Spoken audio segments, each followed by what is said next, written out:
Hello me this is Bangtan Tamil fix. இன்றைக்கி நம்ம video என்ன பார்க்க போகிறோம் பார்த்தீங்கன்னா, இன்றைக்கி நாம் ஜெஹோப்போட ஷர்ட் பார்க்கலாம், மாமனின் மல்லிகை. ஸோ யா, நம்ம ஜெஹோப்க்கு ஒன் ஷாட்டே போடலைப்பா. அவர் பர்த்டே அன்னைக்கு பர்த்டே வந்துச்சு, நம்ம போடவே இல்லை.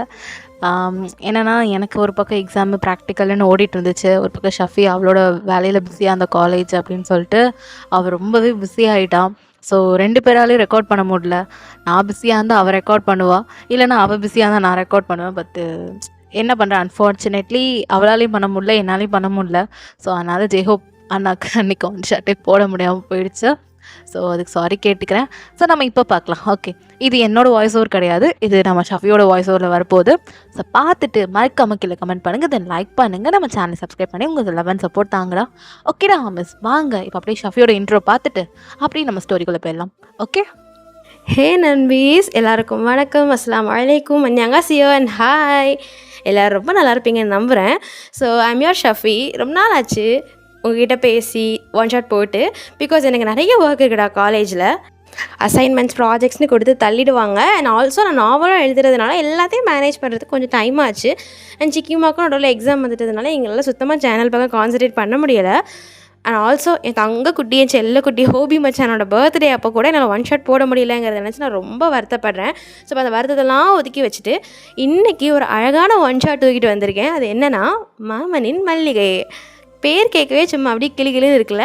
ஒன் ஷாட்டும் அப்படி தான் இருக்கும். நிறைய எமோஷன்ஸ், நிறைய விதமான உணர்வுகளோடு உங்களை இந்த அழகான கதைக்குள்ளே கூட்டிகிட்டு போவதை நினச்சி நான் ரொம்ப சந்தோஷப்படுறேன்.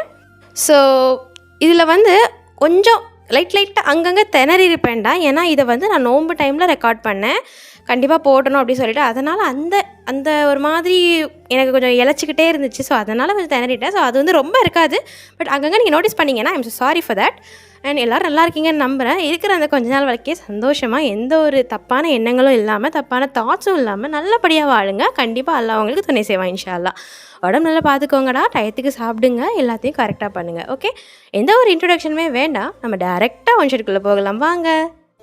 இப்போ கதையோட ஸ்டார்டிங்கில் ஒரு ட்ரெயினில் தான் அழகாக தெரிகிற மரங்கள், செடி, கொடி, மலை அதெல்லாம் கடந்து போக அதை ரசிச்சுட்டு அங்கே ஒரு அழகான பொண்ணு உட்காந்துருக்கா.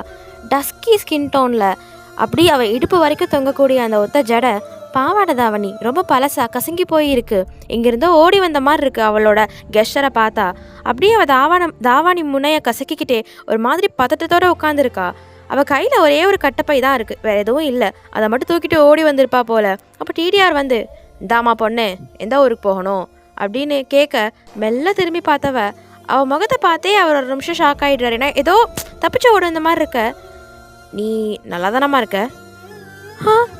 இல்லை, உனக்கு ஏதாவது பிரச்சனையா? இல்லை. சரி, எந்த ஊருக்கு போகணும்? பாம்பேக்கு போகணும். அப்படியா, சரி, டிக்கெட் இருக்கா? இருக்கு, வச்சிருக்கேன் அப்படின்னு சொல்லிட்டு அந்த டிக்கெட் எடுத்து அவள் காட்டுறா. சரிம்மா இந்தா அப்படின்னு சொல்லி டிக்கெட்டை செக் பண்ணிட்டு கொடுக்குறாரு டிடிஆர். அதுக்கப்புறம் அந்த பொண்ணு கண்ணை மூடிக்கிட்டு சாமி கும்பிட்டுட்டே வரா.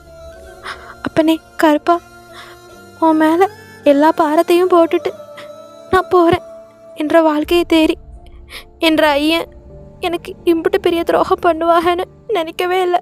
ஏதோ குடிச்சிட்டு அடிப்பாக, அந்த மாதிரி தான் நினச்சிட்டு இருந்தேன். என்ற அம்மையை கொண்டது கூட அவங்க தானே தெரிஞ்சதுக்கப்புறம் எப்படி சும்மா இருக்கிறது? நான் உன்னை நம்பி தான் என்ற மாமா கிட்ட போகிறேன். நல்லபடியாக சேர்த்து வச்சிருடா அப்பா. உனக்காக என்னனாலும் பண்ணுதேன், அதுக்கப்புறம் தானம் பண்ணுதேன், படையல் போடுதேன். தயவு செஞ்சு என்னை பாதுகாப்பாக கொண்டு போய் என்ற மாமன் கிட்ட சேர்த்து போடு அப்படின்னு சொல்லி அந்த பொண்ணு ஐயப்பசாமி கிட்ட கருப்பசாமி கிட்ட ப்ரே பண்ணிகிட்டே இருக்கா. அப்படி அவன் நெஞ்சில் இனம் புரியாத பயங்கள், அவ்வளோ ரணங்களை பார்த்துருக்கா போல் அந்த பொண்ணு. அப்படி கண்ணை மூடினவ கொஞ்ச நேரம் கழிச்சு மும்பை ஸ்டேஷன் வந்துருச்சு அப்படிங்கிற மாதிரி அனௌன்ஸ்மெண்ட் வருது. அந்த மொழி அவளுக்கு புரியலை, பட் மும்பை அப்படிங்கிற வார்த்தையை கேட்டவுடனே அவள் கண் அகல விரியுது. உடனே எந்திரிச்சு போய் அந்த ஸ்டேஷனில் இறங்குறா. ஆள் அரவமே தெரியாத ஊர், எங்கே எந்த இடம் இருக்குன்னு ஒன்றுமே விளக்கம் இல்லாத அந்த ஊரில் காலடி எடுத்து வைக்கிறா. அந்த ஒரே ஒரு கட்டப்பையை மட்டும் வச்சுக்கிட்டு அப்படி தாவணி இறுக்கமாக பிடிச்சிக்கிட்டே இறங்குறா. ஒவ்வொருத்தரையும் சுற்றி சுற்றி பார்க்குறா. ஒவ்வொரு பார்வைகளும் ஒவ்வொரு மாதிரி இருக்குது. அதுக்கு அவளுக்கு அர்த்தம் தெரியல. ஆனால் சில பேர் யாருடா இவ அப்படின்னு மேலே கீழே ஏற இறங்க பார்க்குறாங்க. இதெல்லாம் ஒரு கலரா அப்படிங்கிற மாதிரி சில பேர், கலர் என்னடா முக்கியம், ஃபிகரை பாடுறா அப்படிங்கிற மாதிரி கொச்சமாக சில பேர்னு விதவிதமான பார்வைகள் விதவிதமான உணர்வுகளோட அவள் மேலே பாயுது. அவள் எல்லாத்தையுமே பயந்துக்கிட்டே தான் ரியாக்ட் பண்ணுறா ஒரு மாதிரி. அப்போ வேகமாக ஒரு ஆட்டோ ஸ்டாண்ட் இருக்குல்ல, அங்கே போய் ஒரு ஆட்டோ கிட்ட போகிறா. அவர் கொஞ்சம் வயசானவர் மாதிரி தான் இருக்காரு, நல்லவராகவும் தெரிகிறாரு. क्या चाहिए बेटी, क्यों इधर आया, கரானா சாயே கியா அப்படின்னு கேட்குறாரு. அதாவது என்ன வேணும் குழந்தை, உனக்கு என்ன வேணும், நீ எங்கே வீட்டுக்கு போகணுமா அப்படிங்கிற மாதிரி கேட்க அவளுக்கு அவர் பேசுகிறதே புரியலை. ஹிந்தி அப்படின்னு சொல்லி தலையாட்டுறா. ஓ கிதர் சே ஆயா தும், ஐயோ அப்படின்ட்டு நீ எங்கேருந்து வர அப்படிங்கிற மாதிரி கேட்குறதுக்கு, தமிழ்நாடு திருச்சி கிராமம். தமிழ்நாடு திருச்சி, ஓஹோ தமிழா அப்படின்னு கேட்குறாரு. அவருக்கு நல்ல வலிக்கா கொஞ்சம் தமிழ் தெரிஞ்சிருக்கும் போல. ஆமாங்கய்யா, தமிழ்நாட்டிலேருந்து திருச்சியில். பேட்டி பேட்டி ருக்கோ, தண்ணி வேணும், கொஞ்சம் தண்ணி கொடுங்கய்யா அப்படின்னு சொல்லி அவள் பதட்டத்தில் அந்த தண்ணியை வாங்கி குடிக்கிறா. சரி பேட்டி, பயம் வேணாம், எங்கே போகணும் சொல்லு அப்படின்னு கேட்குறாரு. அது அது வந்து இந்தாங்க அப்படின்னு சொல்லி அவள் பைக்குள்ள வச்சுருந்த ஒரு அட்ரஸ் எடுத்து அவர்கிட்ட கொடுக்குற. பார்த்த மனுஷனோட கண்ணு அப்படி வெளியில் வந்து குதிக்கிற அளவுக்கு விரியுது. பேட்டி இதர் அண்ணாச்சாயே, இல்லை இங்கே போகணும். ஏன் பேட்டி, வளர்கிறதுக்கு விருப்பம் இல்லையா அப்படின்னு கேட்குறாரு. என்ன சொல்கிறீங்க பேட்டி, வேணாம், நீ ஊருக்கே ஜானா, ஊருக்கே போ, இங்கெல்லாம் வேணாம் பேட்டி அப்படின்னு சொல்லி அவரால் பேசவே முடியல. அவருக்கு அப்படி குரல்லாம் நடுங்குது. இல்லைங்கய்யா, என்னை கொண்டு போய் வெட்டுருங்க, என் மாமு கிட்ட நான் போகணும், என் மாமு கிட்ட நான் போகணும், எனக்கு இந்த உலகத்தில் வேற யாரும் கிடையாது, என் மாமு கிட்ட நான் போகணும் அப்படின்னு சொல்லி அவர் காலையே விழுந்துடுறீங்க. அவருக்கு கொஞ்சம் கொஞ்சம் தமிழ் புரியுது, கொஞ்சம் கொஞ்சம் பேசவும் செய்கிறாரு. ஐயோ பேட்டி, உனக்கு புரியலை, இது டேஞ்சர், ஆபத்து ஆபத்து, வேணாம் போக வேணாம் அப்படின்னு சொல்லி அவருக்கு தெரிஞ்ச தமிழில் அவங்கள சிரிச்சு பார்க்குறாரு.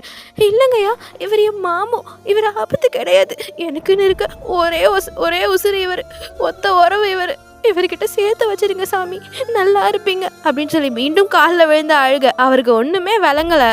அப்படி பேட்டி எதுக்கும் ஒரு தர யோசி பேட்டி, யோசிக்கிறதுக்கு ஒன்றும் இல்லை, வாழ்க்கையே அங்கே போகிற நிலமையில உசுரை கையில் பிடிச்சிட்டு என்ற மாமாவை பார்க்குறதுக்கு ஓடி வந்திருக்கேன், கூட்டிகிட்டு போயிடுங்க ப்ளீஸ் அப்படின்னு அவள் கெஞ்சுறதும் அவருக்கு அதுக்கு மேலே எதுவும் தோணலை. பட் அவரோட உயிரை கொலையே நடுங்கி போகுது. அவருக்கு கை காலெலாம் விடன்னு உதறுது.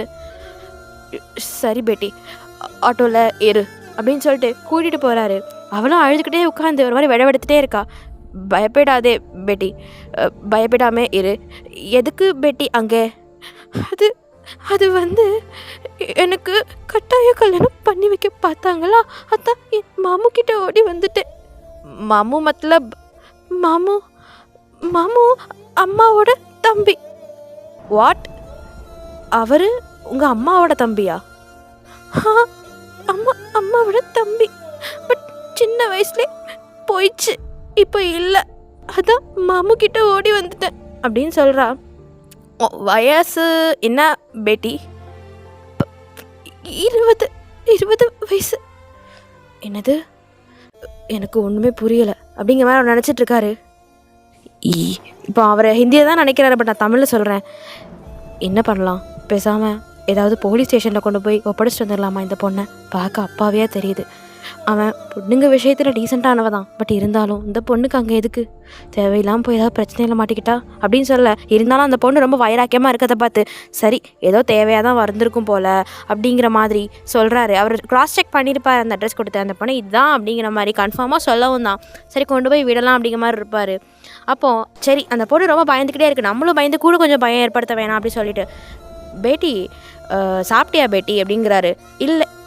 இல்லைங்க ஐயா அப்படிங்கிற மாதிரி அவளும் சொல்ல, ஓகே ருக்கோ பேட்டி, நான் சப்பாத்தி வாங்கி தரேன், கொஞ்சம் சாப்பிட்டு போகலாம் அப்படி சொல்லி அந்த பொண்ணை கொஞ்சம் டிஸ்ட்ராக்ட் பண்ண பார்க்குறாரு நம்ம வயனை. அவளும் ரொம்ப ரிஜெக்ட் பண்ணதுக்கப்புறமா சரி கேட்குறாரு அப்படி சொல்லிட்டு சப்பாத்தி சாப்பிட்றா. அப்போ தான் நமக்கு தமிழ்நாடு நல்லா பழக்கம் பேட்டி. ஒரு முறை நான் லாரி டிரைவராக வேலை செஞ்சப்போ அடிக்கடி தமிழ்நாடு பக்கம் வருவேன். அப்படி தான் கொஞ்சம் கொஞ்சம் தமிழ் கற்றுட்டேன். இப்போது லாரிலாம் போயிடுச்சு, ஆட்டோ ஓட்ட ஆரம்பிச்சாச்சு அப்படின்னு சொல்லி அவர் பாட்டுக்கு டிஸ்ட்ராக்ட் பண்ண ட்ரை பண்ணேன். அவளுக்கு அந்த வெடப்போம் ஒரு மாதிரி பதற்றம் இருந்துக்கிட்டே இருக்குது. இருந்தாலும் நம்மளை கூட்டிகிட்டு வந்தவருங்க லைட்டாக சிரித்து பேசுகிறா. இப்படி அந்த சாப்பிட்டு முடிச்சதுக்கப்புறம் அவர் மக மாதிரி ட்ரீட் பண்ணுறாரு அந்த மனுஷன். அப்படி கொண்டு போய் அந்த வீட்டுக்கு முன்னாடி தான் விடுறாரு. அது வீடுன்னே சொல்ல முடியாது, மாளிகை, அப்படியே ஒரு மேன்ஷன். ஒரு மாதிரி வெளியிலேருந்து பார்க்கும்போது அவ்வளோ லக்ஸோரியஸாக கண்ணாடியால் கட்டப்பட்ட அந்த இடம். அங்கேருந்து பார்க்குறாரு, ஜேஹெச் வில்லா அப்படின்னு போட்டிருக்கு. எஸ், அது வேறு யாரோட வில்லாவும் இல்லை, the great boy, the great gangster of Mumbai city ஜேஹோப்போடது தான். ஆமாம், அவரை எங்கள் பாயின்னு தான் எல்லோரும் சொல்லுவாங்க. அவர் பெயரை கேட்டாலே அப்படி கொலை நடுங்கும். எல்லாருக்குமே அவர் ஒரு சேவியர் மாதிரி, பட் ரொம்பவே டெரிஃபிக், ரொம்பவே ரக்கட். அவரோட பேரை சொன்னாலே என்னதான் நல்லது பண்ணுற மனுஷனாக இருந்தாலும் அவர்கிட்ட கூட யாரையும் நெருங்க விட மாட்டார். ஏன்னா உறவுகள், அன்பு, பாசம் இதெல்லாம் அவருக்கு ஒரு கெட்ட வார்த்தை மாதிரி, இதெல்லாம் ஒரு துரோகத்தோட வார்த்தைகள் மாதிரி. அதனால் பக்கத்திலே விடாமல் இருக்கிற மனுஷன் தான் அவர். அந்த வீட்டுக்கு முன்னாடி நின்று ஜேஹெச் வில்லாங்கிற அந்த ஆர்ச்சே பார்த்துட்டு நிற்கிறா. அவளுக்கு அது விளங்கலை, பட் இருந்தாலும் வீட்டை பார்த்துட்டு, மாமு மொசக்குட்டி உன்கிட்ட வந்துட்டேன், மொசக்குட்டி உன்கிட்ட வந்துட்டேன் மாமு அப்படின்னு சொல்லி, மாமுன்னு சொல்லி, மாமா தாண்டா, சில இடங்களில் மாமு சொல்லுவாங்க, அதான் மாமு, ஓகேவா? அப்படி சொல்லிட்டு அந்த வில்லாவே பார்த்துட்டு இருக்கா. அப்போது அந்த வில்லாவோட வாட்ச்மேன் தான், கோனோ தும் யஹா கியூ கதே ஹே அப்படின்னு கேட்குறாரு. அதாவது நீ யார், இங்கே எதுக்கு நிற்கிற அப்படிங்கிற மாதிரி கேட்குறாரு. ஹிந்தி அப்படின்னு அவர்கிட்டயும் அதையே சொல்ல, கோனோ தும், ஐயோ எனக்கு ஹிந்தி தெரியாதுன்னு சொன்னால் இவருக்கு புரிய மாட்டேங்குதே, ஹிந்தி ஹிந்தி நைமாலும் அப்படின்னு அவர் ஹிந்தி அப்படின்னு சொல்லி தலையாட்டும் போது உங்களுக்கு புரியுது. நீங்கள் டிங்கு டிங்குன்னு ஆமாங்கிற மாதிரி தலையாட்ட, ஓஹோ அப்படின்னு சொல்லி நீங்கள் எதுக்கு வந்திருக்க அப்படிங்கிற மாதிரி கையில் சைகை காட்ட, மாமு பார்க்கணும். கியா மாமு, எதுக்கு இந்த ஆள் இப்படி மிரட்டுறான்? நான் என் மாமாவை தானே பார்க்க வந்தேன். யார் இவன்? என் மாமாவை பார்க்கவே விட மாட்டாங்க போல. கடவுளே, இத்தனை நாள் நீ என்னை போட்டு பாடா படுத்திட்டு கிடந்த, இப்போ இவனுக்கு எல்லாம் படுத்துறானுவன். யோ, என் மாமாவை பார்க்கணும். கியா மாமு அப்படின்னு அந்த வாட்ச்மேன் கொஞ்சம் குரலை செருமை. அப்போ அந்த பால்கனிலேருந்து ஒரு குரல், சிக்கந்தர் கோன்ஹேவோ அப்படின்னு சொல்லி, அப்படி வயனோட அந்த முகம் அங்கே திரும்பத்து பாருங்க. மாமு மாமு அப்படின்னு சொல்லி அவளுக்கு அழுக கலந்த சிரிப்பு தான் வருது. வேகமாக உள்ளே ஓடுறா. அந்த வாட்ச்மேன் பிடிக்க வராரு. அவள் ஒன்றுமே கண்டுக்காமல் ஓடுறா. அப்போ சட்டுன்னு பாடி கார்ட்ஸ் அவளை ஒரு 5-6 அடி எடுத்து வைக்கும் போதே பிடிச்சிடுறாங்க. அவள், என்னை விடுங்க, நான் மாமு பார்க்கணும், என்னை விடுங்க, மாமுட்ட போகணும், மாமு மாமு அப்படின்னு சொல்லிட்டு இருக்கா. ஹோபிக்கு ஒன்றுமே புரியலை, யார் இந்த பொண்ணு, திடீர்னு என்னோட மாமு. ஹே, இவ மாம் இப்படி, டேய் உன்னைய மாமுன்னு சுற்றி வருவா. அப்படியாக்கா? அப்படி வந்தா இவளுக்காக இந்த உலகத்தையே நான் கையில் கொடுப்பேன், என் தங்க குட்டி. மாமு விட சொல்லு மாமு, வலிக்குது மாமு அப்படின்னு நீங்கள் அங்கே என்ன அழுவுறீங்க? நீ அப்படின்னு சொல்லும்போது, நான் தான் மாமு, உன்னோட மொசக்குட்டி வந்திருக்கேன் மாமு அப்படின்னு சொல்லி நீங்கள் அழுவுறீங்க. டேய் நவளுங்கடா அப்படின்னு சொல்லவும் ஹோபி இந்த அளவுக்கு டென்ஷன் ஆகி, இந்த மாதிரி ஒரு பொண்ணு மேட்டரில் இவ்வளோ டென்ஷனாக இவங்க பார்த்துருக்க மாட்டாங்க.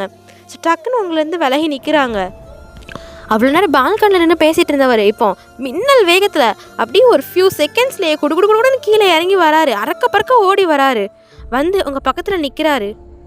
ஹே, நீ மாமு, நான் உன்னோட நீ அந்த காளிமுத்தோட மக தானே அப்படின்னு உங்களை கேட்க, நீங்கள் அப்படின்னு சொல்லி தலையை ஆட்டுறீங்க. நீங்கள் தலையை ஆட்டினது தான் மிச்சம். அதோட ஹோபியோட கண்ணுலாம் அப்படி செவக்குது. அவரோட நாடி நரம்பு எல்லாமே அப்படி புடைச்சிட்டு வருது. அவ்வளோ ஆத்திரம், சொல்ல முடியாத உணர்வுகள் எல்லாமே அவரோட உடம்புக்குள்ள வேலை காட்டுற மாதிரி சட்டுன்னு அப்படி ஒரு ருத்ர தாண்டவம் ஆடுற அந்த பொசிஷனுக்கு அவர் வராரு. அவர் அந்த பொசிஷனில் அவரை பார்க்கும்போது பாடி கார்ட்ஸ், இத்தனை வருஷம் அவர் கூட இருந்த பாடி கார்ட்ஸுக்கே ஒரு மாதிரி அல்லு விடுது. டேய் என்னடா அது சார் இப்படி, டேய் பாய் இந்த மாதிரி இருந்து நான் பார்த்ததே இல்லையடா, எல்லா நேரமுமே ஏன் மிஷினில் இருக்கும்போது கூட காமா இருப்பார், இது தெரியல. டேய் எல்லாரும் கிளம்புங்கடா இங்கேருந்து, ஒருத்தன் என் நிற்கக்கூடாது, கிளம்புங்க அப்படின்னு சொல்லி எல்லாரையும் கிளியர் பண்ணி விட்டுட்டு, மாமு அது ஏய் வாடி உள்ள அப்படின்னு சொல்லி உங்களை வேக வேகமாக எழுத்துட்டு போகிறாரு ரூம்குள்ளே. நீங்கள் வந்து மாமு வலிக்குது, மெதுவா மாமு காலை அப்படின்னு சொல்லி கொஞ்சம் அவரோட நடையை ஸ்லோ பண்ணிவிட்டு உங்களை எழுத்துட்டு போய் ரூமில் அந்த பெட்டில் பிடிச்சி தள்ளிட்டு டோரை லாக் பண்ணுறாரு. மாமு எப்படி இருக்கு மாமு, நல்லா இருக்கியா மாமு? எதுக்குடி இங்கே எதுக்கு வந்த அப்படின்னு கேட்கும்போது அவங்களுக்கு தூக்கி வாரி போட்டுருது. சரி நீங்கள் மாமா முன்னாடி போய் நின்னீங்கன்னா உங்களை அவர் என்னடி என்ன செய்கிறேன்னு கேட்டு விசாரிப்பார், உங்களை அள்ளி தூக்கிக்கு வர நீங்கள் நினச்சிருப்பீங்க. ஆனால் உங்கள் மாமாவோ இந்த மாதிரி ரியாக்ட் பண்ணிகிட்ருக்காரு. ஹோபி கண்ணில் அவ்வளோ ஆத்திரம் இருக்குது. என்னடி என்ன மிச்சம் மீதி இருக்கிற உசுரையும் ரத்தத்தையும் குடிச்சிட்டு வான்னு உங்கள் அப்பா அனுப்புனானா என்ன? அம்பிட்டே அவுத்து மாமு அசிங்கமாக பேசாதீங்க மாமு, உங்களுக்காக அங்கேருந்து உசுரை கையில் பிடிச்சிட்டு ஓடியாந்துருக்கேன் மாமு. அங்கே ஐயன் எனக்கு கட்டாய கல்யாணம் பண்ணி வைக்க பார்த்தாரு மாமு, அதான் மாமு உங்ககிட்ட ஓடியாந்துட்டேன். அம்மா தான் உங்கள் அம்மா என்ன சொன்னா? உங்கள் அம்மையை கூட சேர்ந்து திட்டம் போட்டாளா? கூட பிறந்த தம்பியை நம்புறதுக்கு வக்கு இல்லை. சீ சொல்கிறதுக்கே எனக்கு நடுங்குதுடி. ஒழுங்கு மரியாதையா எனக்கு சாயந்தரமே போயிரு அப்படின்னு அவர் ஃபோன் எடுத்து ஸ்க்ரோல் பண்ணுறாரு. இன்னும் 4 மணி நேரத்தில் மதுரைக்கு ஒரு ஃப்ளைட் இருக்குது, அங்கேருந்து ஒரு ட்ரெயின் இருக்குது, 5 மணி நேரத்தில் உங்கள் ஊருக்கு போய் சேர்ந்துடலாம். ஆக கூட்டி கழிச்சு பார்த்தா இன்னும் 12 மணி நேரம். 12 மணி நேரத்தில் அதுவும் ராத்திரி 8 மணிக்கு உங்கள் ஊரில் இருப்பேன். கிளம்புடிங்கிறேன் அப்படின்னு சொல்லி அவள் தோள்பட்டையை பிடிச்சி இழுக்கவும் வயன் பொத்துன ஹோபியோட காலில் விழுந்துடுறா. மாமு எனக்கு வேற யாரும் இல்லை மாமு, இதான் மாமு இருக்க, ப்ளீஸ் மாமு என்னை விட்டுறாத மாமு அப்படின்னு சொல்லி கெஞ்சிட்டு இருக்கா. அவளோட ட்ரெஸ்ஸு, அது ட்ரெஸ்ஸிங் சென்ஸ் அதெல்லாம் பார்க்கவே அவருக்கு ஒரு மாதிரி இருக்குது. அழகாக தாவணி போட்டு சுற்றிட்டு இருந்த பொண்ணுங்களை பார்த்துருப்பாரு. ஆனால் இவளோட பஞ்சத்தில் அடிபட்டவ மாதிரி இருக்கா பார்க்குறதுக்கு. ஆனால் அப்படி இருந்தும் அந்த அழகியோட எந்த ஒரு மென்மை அண்ட் அழகு குறையவே இல்லை. ஒரு நிமிஷம் பார்க்குறாரு, அவருக்கே ஒரு மாதிரி சித்தமெல்லாம் கலங்குது. பட் தன்னோட மனசை கல்லாக்கிக்கிட்டு அவரோட முடியை பிடிச்சி அப்படி தூக்குறாரு மேலே. யார்டி மாமு? யார் மாமு? நான் பாய், ஹோபி பாய். இங்கே எல்லாரும் நீ அப்படி தான் கூப்பிடுவாங்க. ஒழுங்க மரியாதையா இந்த மாதிரி கண்ட கழுசடையெல்லாம் வந்து என்கிட்ட கொட்டாமல் ஓடி போயிரு.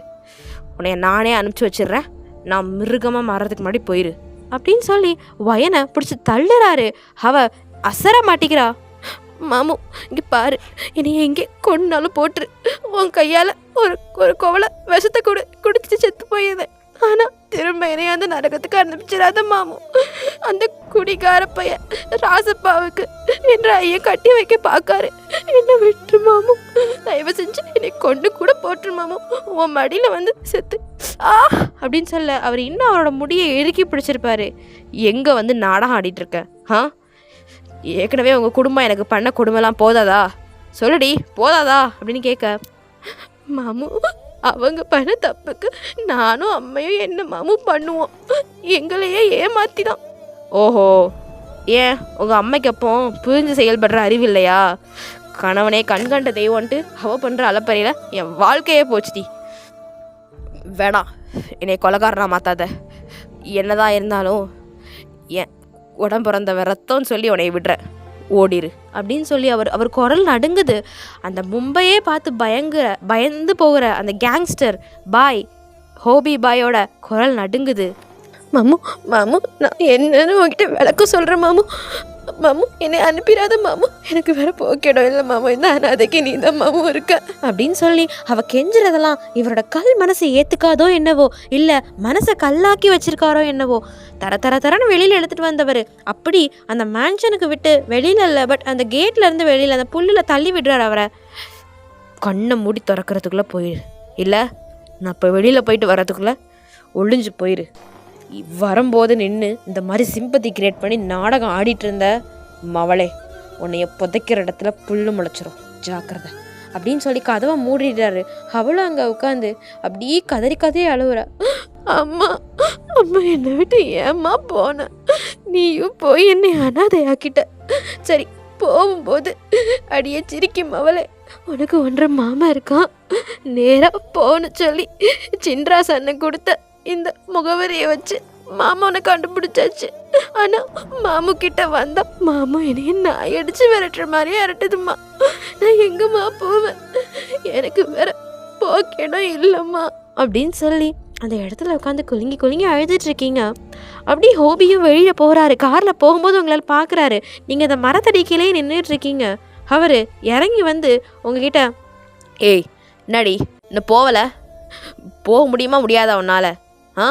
என்ன உன்னை கொன்று குழி தோண்டி புதைக்கணுன்ட்டு நீயே முடிவு பண்ணிட்டப்போ நான் என்ன பண்ணட்டும் அப்படின்னு சொல்லி கன் எடுத்து அவரோட நெத்தியில் வைக்க, மாமா நான் சொல்லிட்டேன், என்னைய கொண்டு கூட போட்டுரு, நான் சந்தோஷமாக செத்து போகிறேன், இதோ இங்கே தானே புதப்ப, உன் கண் பார்வையில் இருந்துக்கிறேன் மாமு, எனக்கு பயமாக இருக்கு மாமு, அங்கே போக என்னெல்லாமோ பண்ணுவாங்க மாமு அப்படின்னு சொல்ல, அப்போ கூட அந்த கள்ளங்கபடம் இல்லாத கண்ணை கூட அவர் பார்த்து பேசலை. கொஞ்சம் உத்து பார்த்துருந்தாருனா அந்த கண்களில் தெரிகிற உண்மையை புரிஞ்சிருப்பாரோ என்னவோ. அவர் அதை செய்யலை. நல்லா நடிக்கிறடி, நல்லா நடிக்கிற, உன் அப்பன் எதை சொல்லி கொடுத்தானோ இல்லையோ நல்லா சொல்லி கொடுத்து அனுப்பிச்சிருக்கான், எப்படியோ ஒழிஞ்சு போ அப்படின்னு சொல்லி அதுக்கு மேலே அவராலேயே அந்த பொண்ணை ஹர்ட் பண்ண முடியல போல். ஸோ கன் அப்படி பேக்கெட்டில் சொருவிட்டு அவரோட அந்த டிஷர்ட்டை அப்படி சிலுப்பி விட்டுட்டு போகிறாரு மனுஷன். போகும்போது அகைன் ஒன் டைம் அவளை பார்த்துக்கிட்டே தான் போகிறாரு. பட் எந்த ஒரு இதுவுமே காட்டலை, ரியாக்ஷனுமே அவர் காட்டலை. ஸோ கார் போகுது. போயிட்டு ஒரு 5 ஹவர்ஸ்க்கு அப்புறமா திரும்ப வருது கார் இது மனுஷனுக்குள்ளே. அப்போவும் பார்க்குறாரு, அதே இடத்துல தான் அவன் நிற்கிறா. அப்போவும் அவர் ஒரு ரியாக்ஷனும் காட்டல. உள்ளே போயிடுறாரு.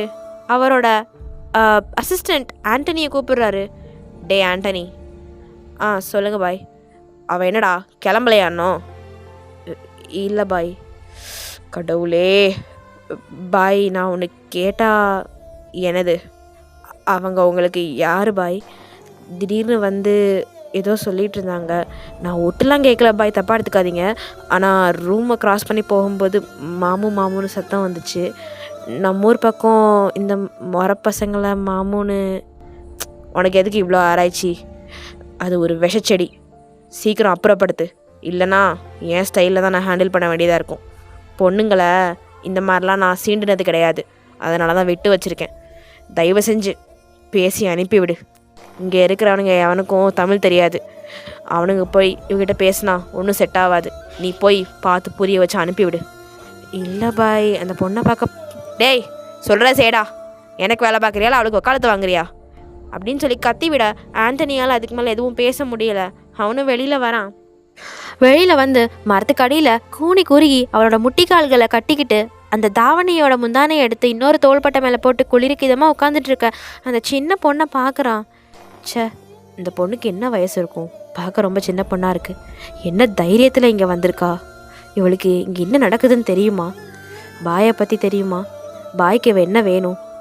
கடவுளே, இந்த ஆராய்ச்சியா நமக்கு எதுக்கு, அவர் கத்துவார், போய் சொல்லி பார்ப்போம் அப்படின்னு சொல்லி வயன்கிட்ட போகிறான் ஆண்டனி. அப்போ இந்தாம்மா பொண்ணு, ஏய் இங்கே பாரு அப்படின்னு சொல்லி அவன் கொஞ்சம் அதட்டலாக தான் ஆரம்பிச்சிருப்பான். ஆனால் தமிழா? பின்ன தெலுங்குலையா பேசிகிட்டு இருக்கேன், எந்திரி. அண்ணா அண்ணா கொஞ்சம் கருணை காட்டுங்கன்னு அப்படின்னு அந்த வார்த்தையை தான் அவன் சொல்லியிருப்பா. அதில் அவனுக்கு என்ன சுகம் கண்டுச்சோ தெரியல. என்ன சொன்ன? அண்ணன். திரும்ப சொல்லு. அண்ணன் அப்படின்னு அந்த வார்த்தையை அவன் திரும்ப திரும்ப கேட்டு காதுக்குள்ளேயே அப்படி ரன் பண்ணிக்கிறான்.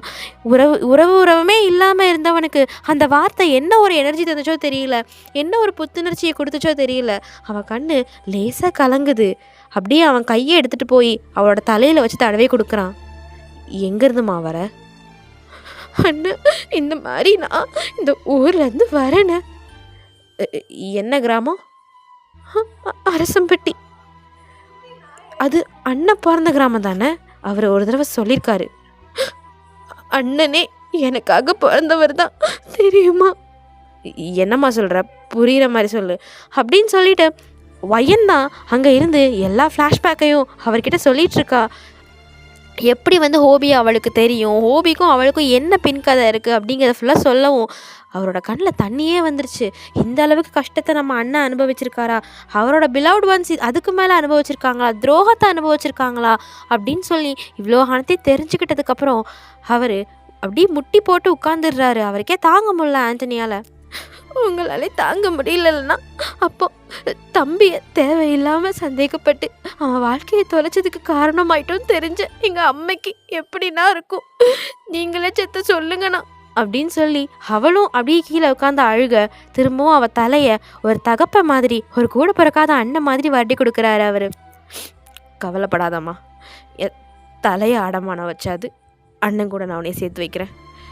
எனக்குன்னு ஊர் உறவான்னு யாரும் இல்லைம்மா, நானும் அண்ணன் கூட ஒரு இதாக சேர்ந்துக்கிட்டவன் தான்.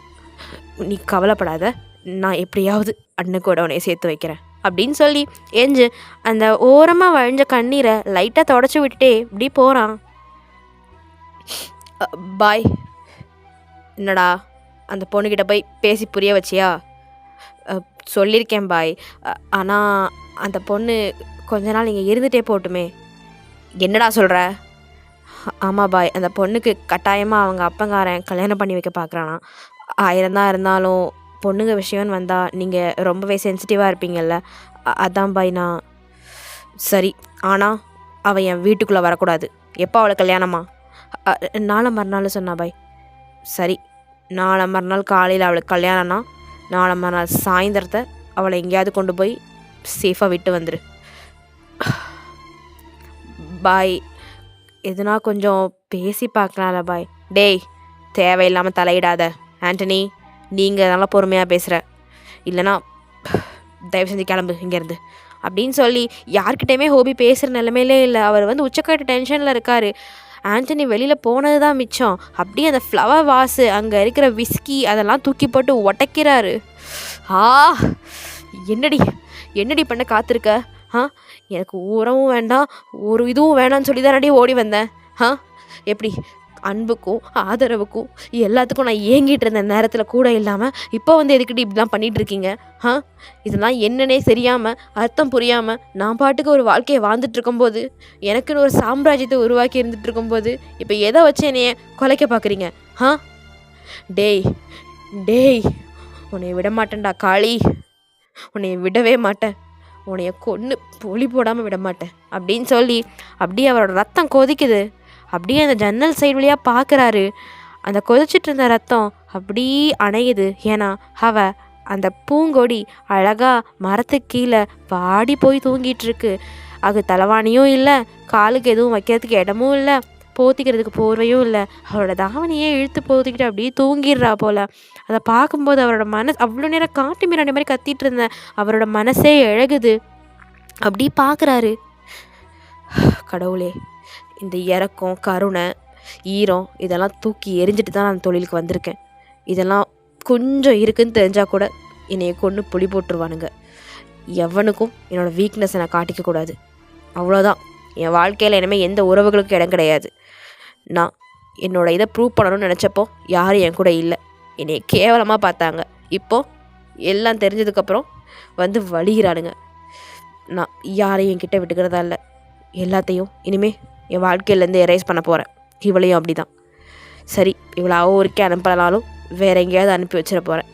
என்னால் இனிமேல் இதெல்லாம் வச்சு குப்பை கொட்ட முடியாது அப்படின்னு சொல்லிவிட்டு அவர் மனசுக்குள்ளே நினச்சிட்டு உங்களை ஒன் லாஸ்ட் டைம் பார்க்குறாரு. அப்படி போய் படுத்துடுறாரு மனுஷன். காலையில் விடியுது. ஹோபிக்கு நேற்று நடந்ததெல்லாம் கனவாயிடக்கூடாதா அப்படிங்கிற மாதிரி இருக்குது. அப்படியே எஞ்ச உடனே எதுவுமே பண்ணல, வேகமாக ஜன்னல் பக்கம் பார்க்குறாரு. மரத்து பக்கத்தில் நீங்கள் இல்லை, ஒரு வழியாக போயிட்டா, அப்படி ஒளிஞ்சு போனால் சரிதான் அப்படின்னு சொல்லிட்டு அவர் ஃப்ரெஷ்அப் ஆகிட்டு கீழே இறங்கி வராரு மனுஷன். டைனிங் டேபிளில் எதையுமே கவனிக்கல, நேராக டைனிங் டேபிளில் உட்காடுறாரு, உட்காடுறாரு. சாப்பாடு பரிமாறப்படுது.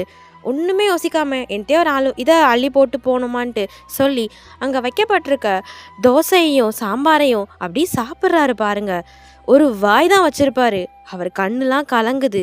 பட் வித்தின் அ செகண்டில் அந்த எமோஷன்ஸ்லாம் அப்படி மாறி ஒரு நிமிஷம் நிமிர்ந்து பார்க்குறாரு அந்த அதிர்ச்சியில். ஐயோ நீ என்ன போகலை அப்படின்னு சொல்லி அந்த சாப்பாட்டை ஒரே விசிறி அடிச்சிடுறாரு. அப்படியே அந்த தட்டையே விசிறி அடிச்சுட்டு அவள் கழுத்தை பிடிக்கிறாரு. மாமா மாமா மாமா வலிக்குது.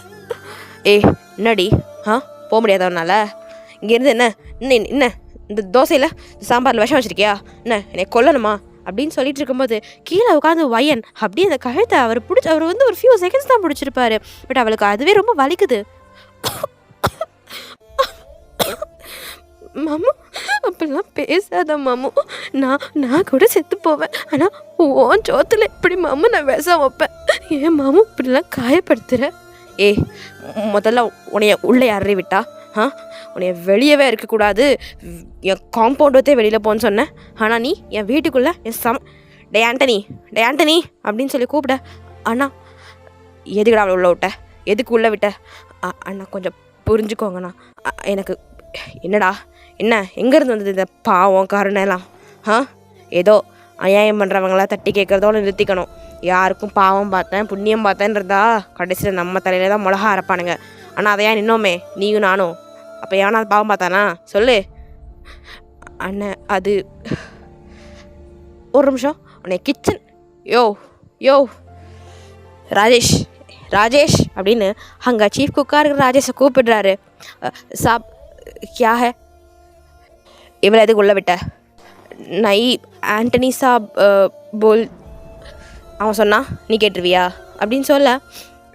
அண்ணா கொஞ்சம் காமாவுங்கண்ணா, நான் உங்களுக்கு எக்ஸ்பிளைன் பண்ணுறேண்ணா அப்படின்னு சொல்லும் போது ஆண்டனிக்கு பல்லார்னு ஒன்று கண்ணத்தில் விழுகுது. அவர் அப்படி ஷாக பார்க்குறாரு. ஏன்னா ஹோபி இது நாள் வரைக்கும் ஆண்டனி திட்டிருப்பாரே தவிர அவர் மேலே கை வச்சிருக்க மாட்டார். உன் லிமிட்டுக்குள்ளே இரு, புரிஞ்சுதா? நீ அண்ணன் தங்கச்சின்னு உறவு கொண்டாடுறதுக்கு ஏன் தலையில் வந்து எல்லாத்தையும் கட்டாத. இன்றைக்கி சாயந்தரம் வெளியே போயிருக்கணும் அப்படின்னு சொல்லி ஆர்டர் போட்டுட்டு திரும்ப ஒரு தடவை அவளை பார்த்து உசுறு மேலே ஆசை இருந்தால் ஓடிரு அப்படின்னு சொல்லிட்டு போயிடுறாரு மனுஷன் வெளியில். அவனும் கீழே உட்காந்து அழுதுகிட்டே ஆண்டனி ஒரு நிமிஷம் பார்த்து, மன்னிச்சிருங்க அண்ணன், என்னால் தானே உங்களுக்கும் சேர்ந்து ஏச்சு விழுந்துச்சு, மன்னிச்சிருங்கண்ணே. இந்த சிரிக்கி மாவ இருந்து யாருக்கும் பிரயோசனம் இல்லை, எல்லாரையும் கொண்டுட்டு தான் நான் போக போகிறேன் அப்படின்னு சொல்லி தலையில் அடிச்சுட்டு அழுகிறா. அவள் வந்து கொஞ்சமாவது ஹோபியோட மனசை வந்து இறங்கும்னு நினச்சிருப்பா. பட் ஒன்றுமே நடந்திருக்காது. ஹோபியோ காரை அப்படி சரட்டு மெனிக்கு ஓட்டிட்டு போகிறாரு. அப்படி கார் ஒரு காட்டு பகுதிக்கிட்ட நிற்குது. அங்கே நின்றுட்டு அவரோட பர்ஸ்லேருந்து அவங்க அம்மாவோட ஃபோட்டோவை அப்படி பார்த்து கண்ணீர் வடிக்கிறாரு. ஏம்மா என்னை எங்கே விட்டுட்டு போன?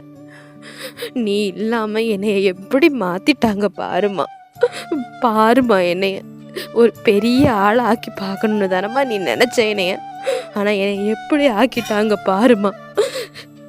என் கண்ணு முன்னாடி வந்து அவள் கதறா. எனக்கு மனசு இறங்க மாட்டேங்குதுமா. எப்படி இறங்கும்? உன்னைய கொன்னுட்டு என் கண்ணு முன்னாடியே அப்படி ஒரு அநியாயத்தை பண்ணிட்டு கடைசியில் அதுக்கு என் மேலே பழியும் போட்டாமா. யார் என்னைய சந்தேகப்பட்டிருந்தா கூட நான் தாங்கியிருக்குவேம்மா. ஆனால் என் உடம்பிறப்பு, என் கூட பிறந்த ரத்தம், அவளே என்னைய பார்த்து அசிங்கமாக பேசி வெளியே அனுப்பிட்டா. அவளுக்கு தான் தெரியும்ல அவள் புருஷன் ஒரு குடிக்காரன்னு. அப்படி என்னம்மா கேட்குது? உன்னையும் அவன் தானம்மா கொன்னான். அதை புரிஞ்சுக்காம இவ எப்படி பண்ணிட்டாமா. என் வாழ்க்கையே போயிடுச்சு. இப்போ அவன் பெத்த கள்ளிச்செடி இங்கே வந்து நாடகம் ஆடிட்டு இருக்கு. அவ உண்மையெல்லாம் சொல்ல மாட்டாமா, அவ நடிக்கிறா. திரும்பவும் வந்து நல்லா இருக்கிற என்னைய குழி தோண்டி புதைக்கிறதுக்கு அவங்க அப்பா அனுப்பிச்சி வச்சிருப்பான், எதையாவது சோத்துல கலந்து வைன்னு. ஆனா அவ கண்ணை பார்த்தா எனக்கு அப்படி தெரியலை. அவ இன்னும் என் மொசக்குட்டி தான்னு எனக்கு தோணினாலும் அவன் ரத்தம் கலந்துருக்கிறத பார்த்தா எனக்கு என் ரத்தம் கொதிக்குதுமா. உன் முகந்தாம்மா என் கண்ணு முன்னாடி ஞாபகம் வருது அம்மா அப்படின்னு சொல்லி அந்த ஃபோட்டோ மேலே அப்படியே அவரோட கண்ணீர் துளிகள் விழுது. அப்படியே அந்த மனுஷனுக்கு வந்து குமுறுறாரு. அப்படி சொல்லி கண்ணை மூடிக்கிட்டு ஒரு ஃப்ளாஷ்பேக்குள்ளே போகிறாரு. இப்போ அப்படி ஃப்ளாஷ்பேக்குள்ளே போனோன்னா 18 வருஷம் முன்னாடி ஒரு அழகான கிராமம் தமிழ்நாட்டில், பச்சை பசேலில் சுற்றி பார்க்குற இடமெல்லாம் பசுமை தான் இருக்குது. அப்படி செழிச்சு போய் பார்க்குறவங்க கண்ணை குளிர வைக்கிற மாதிரி அந்த கிராமத்தில் தான் ஹோபி பிறந்து வளர்ந்துருப்பார். ஹோபிக்குன்னு இருக்கிறது அவங்க அம்மா அண்ட் அவருக்காக உயிரையே கொடுத்து அவருக்காக உருகக்கூடிய அவரோட அக்கா தான். அக்கா வந்து அவரை வந்து தன்னோட சொந்த மகனாகவே பார்த்துப்பாங்க. இதுக்கடையில் ஹோபிக்கும் அக்காவுக்கும் வெறும் 7 வயசு தான் வித்தியாசம். பட் இருந்தாலும் அவருக்கு அப்பா இல்லைங்கிறதுனால அம்மா அடிக்கடி வேலைக்குன்னு போயிடுவாங்க. வயல் வேலையில் வேலை செய்கிறது, வீடுகளில் வேலை செய்கிறதுன்ட்டு. ஸோ அக்கா தான் கூட இருந்து கண்ணு கருத்துமாக ஹோபியை பார்த்து வளர்த்துருப்பாங்க. இப்போ ஹோபிக்கு 15 வயசு ஆகுது.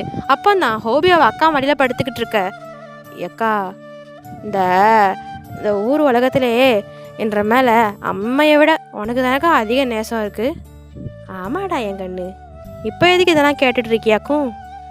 ஒன்றும் இல்லைக்கா, நாளைக்கு நீ ஒரு வீட்டுக்கு போன இல்லை எனக்கு ஒரு பொஞ்சாதி வந்தானா இந்த மாதிரி என் மேலே பாசம் வைப்பாளாக்கா அப்படின்னு அந்த 15 வயசு சின்ன பையன் கேட்க ஹோபியோட கண்ணத்தை பிச்சு அப்படியே முத்தம் கொடுத்துட்டு, உனக்கு எதுக்குடா வேற ஒருத்திலாம் 15 இல்லைடா, சாரி 15 வயசுன்னு சொல்லியிருப்பேன், 14 தான் ஆகுது அவங்களுக்கு.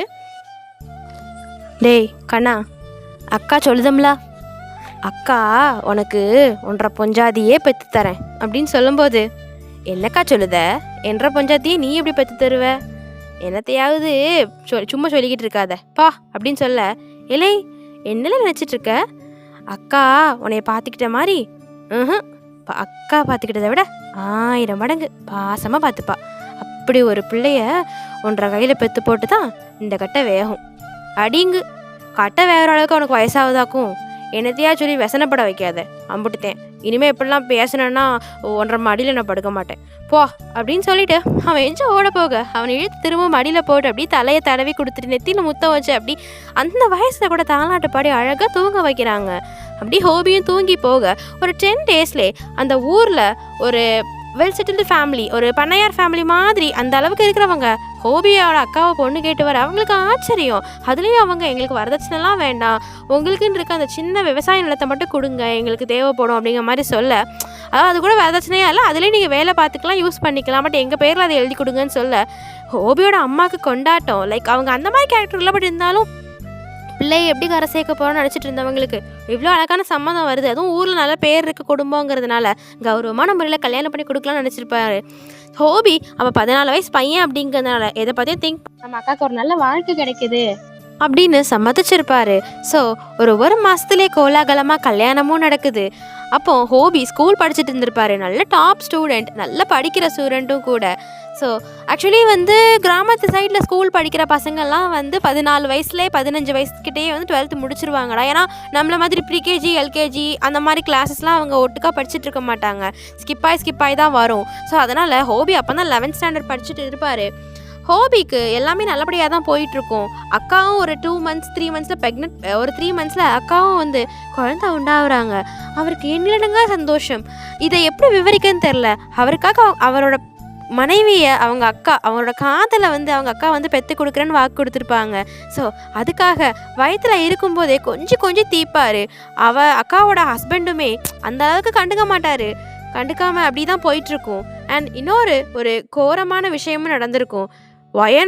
ஹோபியோட அக்கா வந்து ப்ரெக்னெண்ட்டாக இருக்கும்போது அவங்களோட அம்மா வயலில் வேலை செஞ்சுட்டு இருக்கப்போ கிணத்துல தவறி விழுந்து இறந்துருப்பாங்க.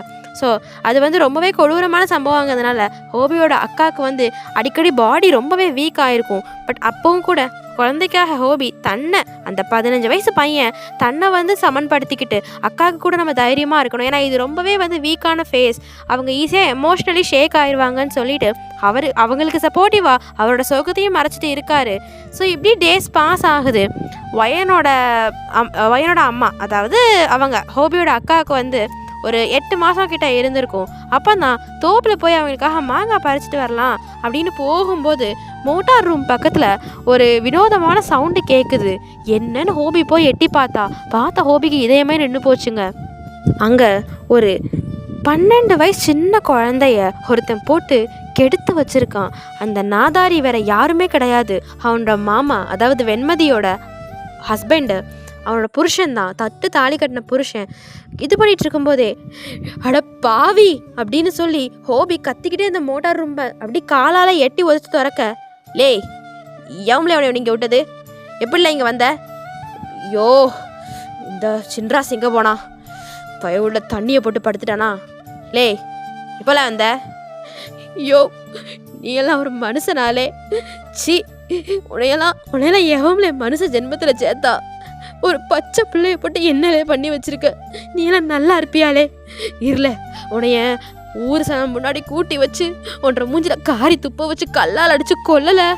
நான் நான் ஐயாச்சாமி மவன் இல்லவே அப்படின்னு ஹோபி அழுதுகிட்டே அங்கேருந்து ஓட பார்க்க, அப்போ ஒரு கல்லை எடுத்து அப்படி ஹோபியோட காலிலே விட்டு எறிகிறான். ஹோபி வந்து கீழே விழுந்ததுக்கப்புறமா அவன் சட்டையை பிடிச்சி தூக்கி, ஏழை எடுவட்ட பயல, என்னல என்ற இடுப்பு ஒசரத்துக்கு இருந்துட்டு ரொம்ப பேச்சு கேட்குதோ, யாரை பற்றி யாருக்கிட்டலே சொல்லுவ, இப்போ பாருலே எப்படி திருப்புதேன்னு அப்படின்னு சொல்லி அவரோட புருஷன் அப்படி அவனோட தலையை அப்படி பிடரி மயிர் அந்த பிடரியை பிடிச்சி இழுத்து உள்ளே தள்ளி அவன் பேக்கெட்டில் வச்சிருந்த ட்ரக்கை அப்படி ஹோபியோட மூக்கில் வழுக்கட்டாயமாக திணிக்கிறான். அப்படி வச்சா அமுக்கி ஒரு ஃபியூ செகண்ட்ஸ்லேயே அந்த கஞ்சா வேலை செய்ய ஆரம்பிச்சிருது.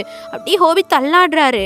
அந்த பொண்ணு மேலேயே ஹோபி அப்படி சட்டையை கழட்டி படுக்க வச்சு, இந்த பேண்ட்டையும் சட்டையை கழட்டிட்டு பேண்ட்டில் அந்த பட்டன் வச்ச பேண்ட் டவுசர் மாதிரி தானே போட்டிருப்பாங்க, அதையும் கழட்டி அந்த பாட்டை அப்படி வெளியே எடுத்து வச்சு அவ்வளோ கேவலமாக அந்த சினாரியோவை செட் பண்ணிவிட்டு டோரை அப்படி வெறுமனே அடைச்சிட்டு போயிடுறாரு. ஏன்னா ஹோபி அதுக்குள்ளேயுமே நல்லா மயங்கியிருப்பார். அவர் பாவம் பண்ணுறடா, முருகேசா பாவம் பண்ணுதடா அப்படின்னு போதையிலையுமே அந்த பொண்ணை அவரால் எவ்வளோ முடியுமோ அந்த பொண்ணை தொடாமல் இருக்க ட்ரை பண்ணுறாரு. பட் போதை ரொம்ப தலைக்கேறிடுது. அப்போ கூட மயங்கிடுறாரு அப்படியே அந்த பொண்ணு மேலேயே. ஸோ இப்போ ஒரு மணி நேரம் கழித்து போலீஸ் வந்து லத்தியால் அவர் மண்டையிலே அடித்து எழுக்கிறாங்க. ஏலை 15 வயசு பயலுக்கு தேவையான இதாலே இது பச்சை பிள்ளைய கற்பழிச்சு வச்சுருக்க, வாழை உன்னை என்ன பண்ணுதோம்னு பாருல அப்படின்னு சொல்லிட்டு இழுத்துட்டு போகும்போது தான் ஹோபிக்கு நினைவே வருது. ஐயா சாமி, நான் எதுவும் பண்ணலைங்க ஐயா என்ற தங்கச்சியை இதோ அப்படின்னு சொல்லி கையை காட்டும்போது, லே யாரை பார்த்துல கையை காட்டுத மவனே, நாக்க அறுத்து போடுவேன், கண்ட படத்தை பார்த்துட்டு கண்டவங்க கூடலாம் சேர்க்க வச்சுக்கிட்டு இந்த பச்சை பிள்ளையை எப்படி கெடுத்து போட்டு என்ற மேலே கையை காட்டுறியாக்கும், சார் எடுத்துகிட்டு போங்க சார் அப்படின்னு சொல்லும்போது தான் ஹோபியோட அக்கா வராங்க. வந்து அந்த கோலத்தில் பார்த்த உடனே அவங்களாவது அவரை நம்பியிருக்கலாம். ஆனால் அந்த மகராசி அதை பண்ணாமல் ஹோபியை பலார்னு அரைஞ்சு, அப்படி என்னல கேட்குது உனக்கு, பச்சை பிள்ளைல அது 11 வயசு பிள்ளைய கெடுத்து போட்டு நிற்கியே, உனக்கு என்னல வயசாகுது, அப்படி அரிப்படுத்து போய் அலைதியோ, சீ அக்கா அப்படிலாம் பேசாதக்கா, ஒன்ற தம்பி நீ ஏன் நம்பலாம் எப்படிக்கா, அந்த அந்த கருப்பசாமி மேலே சத்தியமாக சொல்லுதேங்க்கா, எனக்கும் இதுக்கும் எந்த சம்மந்தமும் இல்லைக்கா, அக்கா நம்புக்கா.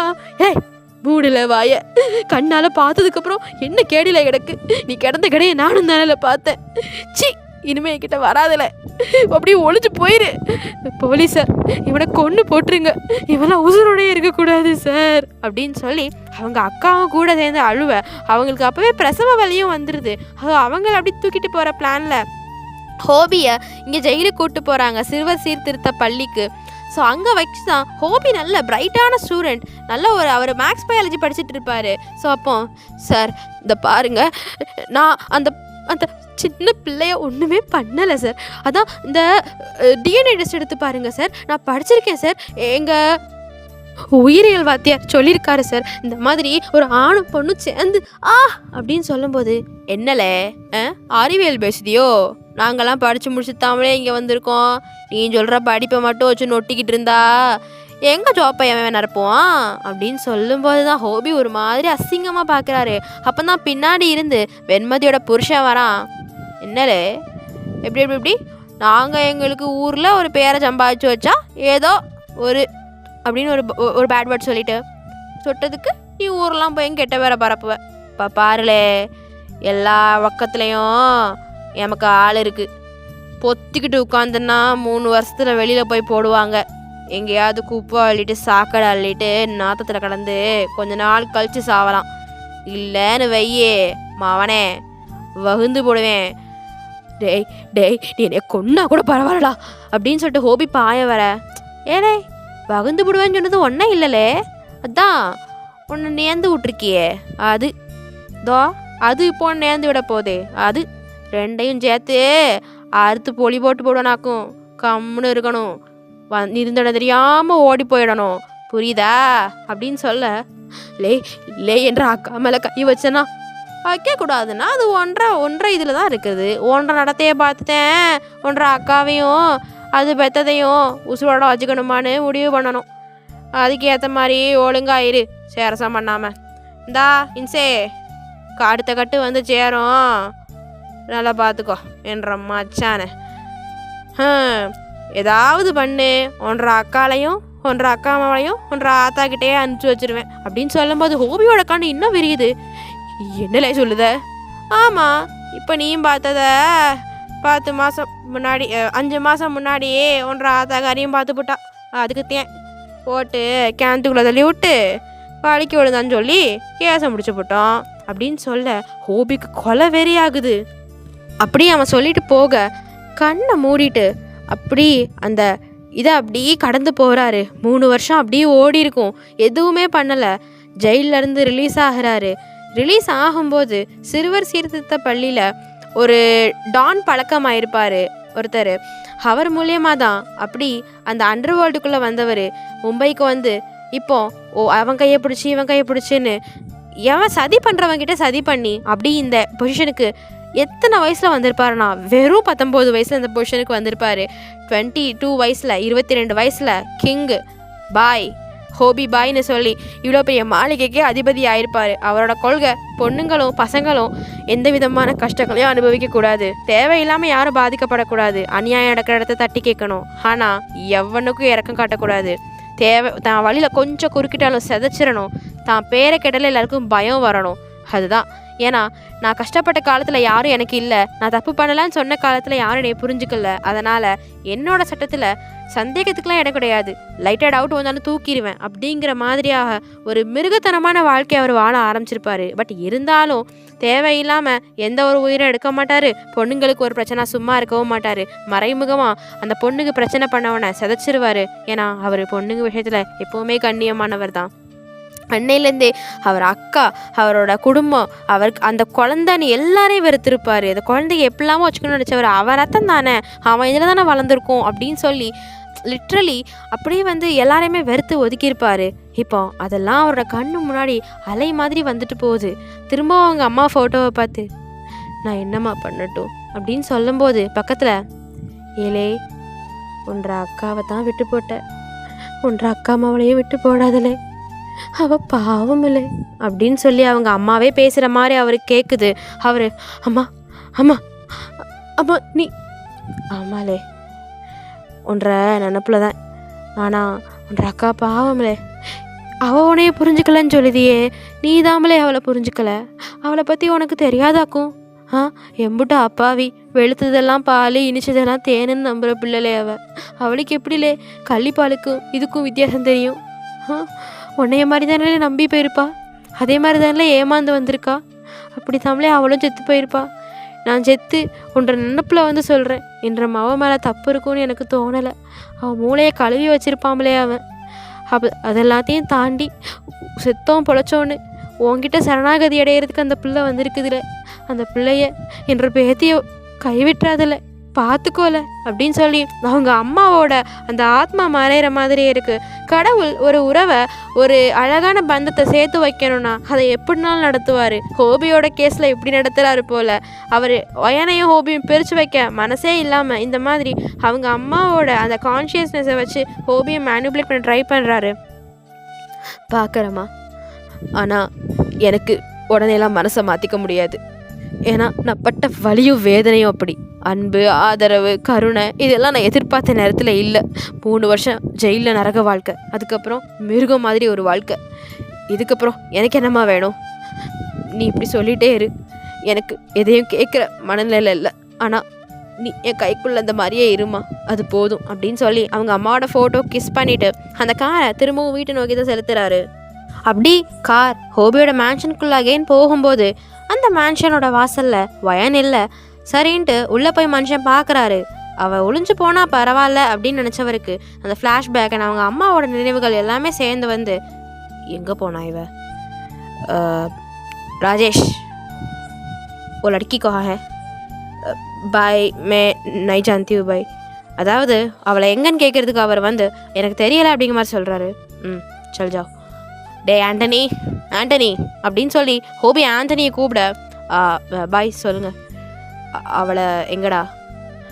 அந்த பொண்ணு போயிடுச்சு பாய். வாட்? சரி நல்லது. எப்படி, யார் கொண்டு போய் விட்டா? தெரியல பாய், நீங்கள் காலையில் அப்படி பேசினதுக்கப்புறம் நான் லேசாக சமாதானப்படுத்தினேன். பாய் அண்ணன்னு வாய் நிறைய நீங்கள் அடித்தாலும் பரவாயில்ல, அண்ணன்னு வாய் நிறைய கூப்பிடுது பாய். எனக்கு ரொம்ப நாள் கழிச்சு இந்த மாதிரி வார்த்தைகள்லாம் கேட்கும்போது லைட்டாக ஜெர்க்காயிட்டு. அதான் ஜெர்க்கானா இந்த தொழிலில் இருக்க முடியாது, தூக்கிடுவானுங்க. புரியுது பாய், இருந்தாலும் உணர்வுகள் என்றைக்குமே சாகாது பாய். எனது யாராக இருந்தாலும் எப்படிப்பட்டவங்களாக இருந்தாலும் அவங்களுக்கு அவங்க மேலே நம்ம வச்சுருந்த அன்பு உணர்வுகள் எதுவுமே சாகாது பாய். அதுலேயும் சூழ்நிலை காரணமாக தான் அவங்க தனக்கு ஒரு துரோகம் பண்ணியிருக்காங்க அப்படின்னு தெரிஞ்சதுக்கப்புறம் அவங்க மேலே இன்னும் பரிதாபமாக அன்பு கூடுமே தவிர அது குறையாது பாய். என்னடா எதுவும் மறைச்சி பொலி போட்டு பேசுகிறியா? ஐயோ பாய், உங்ககிட்ட அந்த மாதிரி பேசுகிற அளவுக்கு எனக்கு தகுதி கிடையாது. ஏதோ உங்ககிட்ட வேலை பார்க்குறேன், அவ்வளோதான். ஓஹோ, பாய் பாயின்னு கூப்பிட்றதெல்லாம் அப்போ அவ்வளோ வேலைக்கு மட்டும்தான். நாளைக்கு வேறு எவனாவது அதிக சம்பளம் கொடுத்து பாய் ஏன் அப்படிலாம் பேசுகிறீங்க? நீயே என்னை புரிஞ்சுக்கலையடா. அவளை வச்சு என்கிட்ட வந்து சிம்பத்தி கேட் பண்ணிகிட்டு இருக்க இல்லையா? பாய் அப்படிலாம் இல்லை, அந்த பொண்ணுக்கிட்ட பேசினேன், அது போயிடுச்சு, அவ்வளோதான். விடுங்க பாய், நீங்கள் வீணாக போட்டு டென்ஷன் ஆகாதீங்க. சாப்பிட்டீங்களா பாய்? ராஜேஷை கூப்பிட்டுமா?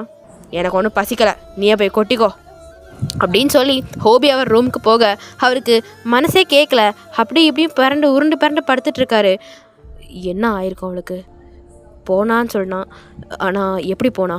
அவளுக்கு வீட்டுக்குள்ளேயே எந்த இடம் எங்கே இருக்குன்னு தெரியாது. எனக்கு எதுக்கு கவலை, எப்படியும் ஒளிஞ்சு போகட்டும்.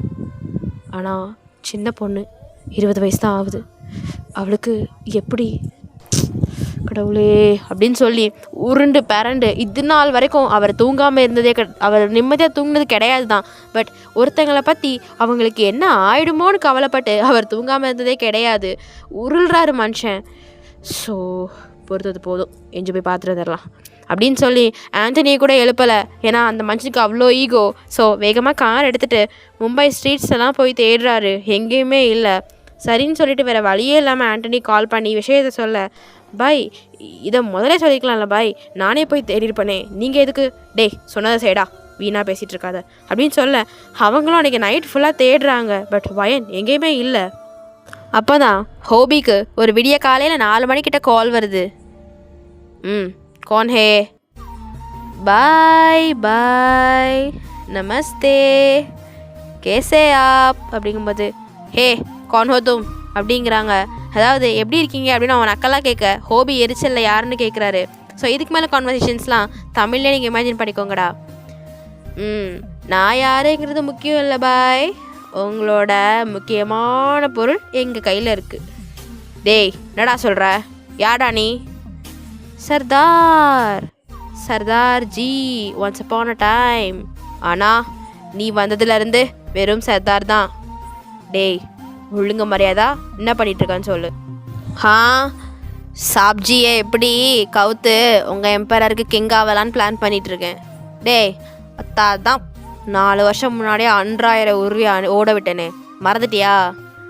எப்படி பாயின் மறப்பேன், அதுக்கு ரிவெஞ்ச் எடுக்க தானே இப்போ ஃபுல் ஃபார்மில் வந்திருக்கேன் அப்படின்னு அவன் சொல்ல, என்னது என்ன ரிவெஞ்சு? உன் குடுமி இப்போ என் கையில் அப்படிங்கிறான் அவன். அவனோ டேய் எனக்கு தான் ஆள் அறவோன்னு யாருமே கிடையாது என்னடா. ஹே நீ யாரை சொல்கிற? ஓ சாப்ஜி நைமாலும். ஓய் அந்த பாப்புவோட வாயாவுத்து விடு. இந்தா ஓய் பாய் சுனோனா அப்படின்னு சொல்லி அந்த ஃபோனை கொஞ்சம் நகர்த்தி கொண்டு போவ. மாமு மாமு மாமு மாமு என்ன கழுத்தி வச்சிருக்காக மாமு, மாமு கழுத்தில் கத்தி வச்சு அங்கங்க சி கையெடு என்ற மாமு வந்துச்சுன்னா உன்னை வெட்டி புலி போட்டுரும். கியா மாமு மாமு தோ ரொம்ப கத்துனேன்னு வை, உன் மாமுவை லைனில் வச்சுட்டே ஏறிடுவேன் மேலே அப்படின்னு நான் ஒரு மாதிரி அசிங்கமாக பேச அதுக்கு உங்களுக்கு அர்த்தம் புரியலை. பட் நீங்கள் இருந்தாலும் எதுவும் பண்ணிடாத என்ற மாமா வந்துச்சுன்னா உங்களெல்லாம் கொன்று போட்டுருவாரு அப்படின்னு சொல்லி அழுதுட்ருக்க. ஒயன்மா ஒயன்மா என்னாச்சு அப்படின்னு அவர் அறியாமலே அவர் வந்து அப்படி பயப்பட ஆரம்பிக்கிறாரு. அதாவது தான் நாடா விட்டாலும் தன் தசை ஆடும்னு சொல்லுவாங்க இல்லையா. என்னதான் வயன் மேலே பாசமே இல்லை, எனக்கு நீ ஒளிஞ்சு போடி, நீ கண்ணுமாடி இருக்காதான்னு சொன்னாலும் இப்போ ஒரு ஆபத்தில் இருக்கான்னு சொல்லும்போது அவருக்கு உயிர் பயம்னா என்னன்னு தெரியுது. உணர்ச்சிகளெல்லாம் செத்து போய் நான் இனிமேல் மனுஷனே கிடையாது, நான் ஒரு ஜடங்கிற மாதிரி வாழ்ந்துட்டு இருந்த மனுஷனுக்கு ஆஃப்டர் அ லாங் டைம் இப்போ தான் பயம்னா என்னங்கிறதுக்கு அர்த்தமே புரியுது. ஷிவராவது அவரோட கை. டேய் சர்தார், நீ என்ன கிடலும் பண்ணுற, ஒழுங்கு மரியாதை அவளை விட்டுரு, அவன் மேலே உன் கைப்பட்டா கூட that depends upon you mister Jhope அப்படின்னு சொல்லும்போது, டேய் எங்கே வரணும் அப்படின்னு சொல்லும்போது, அச்சா ஹே, சொல்கிற அட்ரஸ்க்கு வந்து சேரு அப்படின்னு சொல்லி ஒரு அட்ரஸ் சொல்கிறாங்க. அதுக்கு வேகமாக ஹோபியும் போகிறாரு. போன உடனே வையனை அடித்து அவள் தாவணியெல்லாம் கிழிச்சு வச்சுருக்கதை பார்த்து மனுஷனுக்கு வெறி ஏறிடுது. ஒன்றுமே இல்லை, போய் அங்கே காட்டு மிராண்டி மாதிரி ஒவ்வொருத்தனையும் போட்டு பொழக்கிறாரு. அம்மால, அவன் என் உசுருடா, அவன் மேலேயா கை வைக்கிற, அவனை செத்தடா அப்படின்னு டிஷும் அங்கே வந்து ஃபைட்டு தான் நடக்குது அப்படி. ஸோ அவன் வந்து அவன் ரியாக்ட் பண்ணுறதுக்கு முன்னாடியே ஹோபி எல்லாரையும் ஒத்தாலும் அடித்து நாக் அவுட் பண்ணியிருப்பார். அவங்க ஆல்மோஸ்ட் பாதி பேர் செத்ததுக்கப்புறம் தான் நம்ம ஆண்டனி வரான். அவனும் வந்து அடியாட்களோடு வந்து எல்லாரையும் வளைச்சி பிடிக்கிறான். ஸோ அந்த மெயின் கேங்ஸ்டர் சர்தார் மட்டும் அப்படி பிடிச்சி வச்சுருக்காங்க, மற்றபடி எல்லாருமே க்ளோஸு. அவனை தூக்கி ஓரமாக கெடாசிட்டு அப்படி ஹோபி வயனை பார்க்குறாரு. வயன் அங்கே அப்படி நடுங்கி போய் உட்காந்துருக்கா. அங்கே நடந்த எதையுமே அவளுக்கு வந்து ப்ராசஸ் பண்ண முடியல. ஹோபி வந்து 2 தடவை அவன் என் உசுருடான்னு சொல்லியிருப்பார். அதெல்லாம் அவன் கேட்டுக்கவே இல்லை. என்னதான் இருந்தாலும் வயனை பார்க்கும்போது டக்குன்னு அவருக்கு அந்த லவ் ஃபீல் வரல.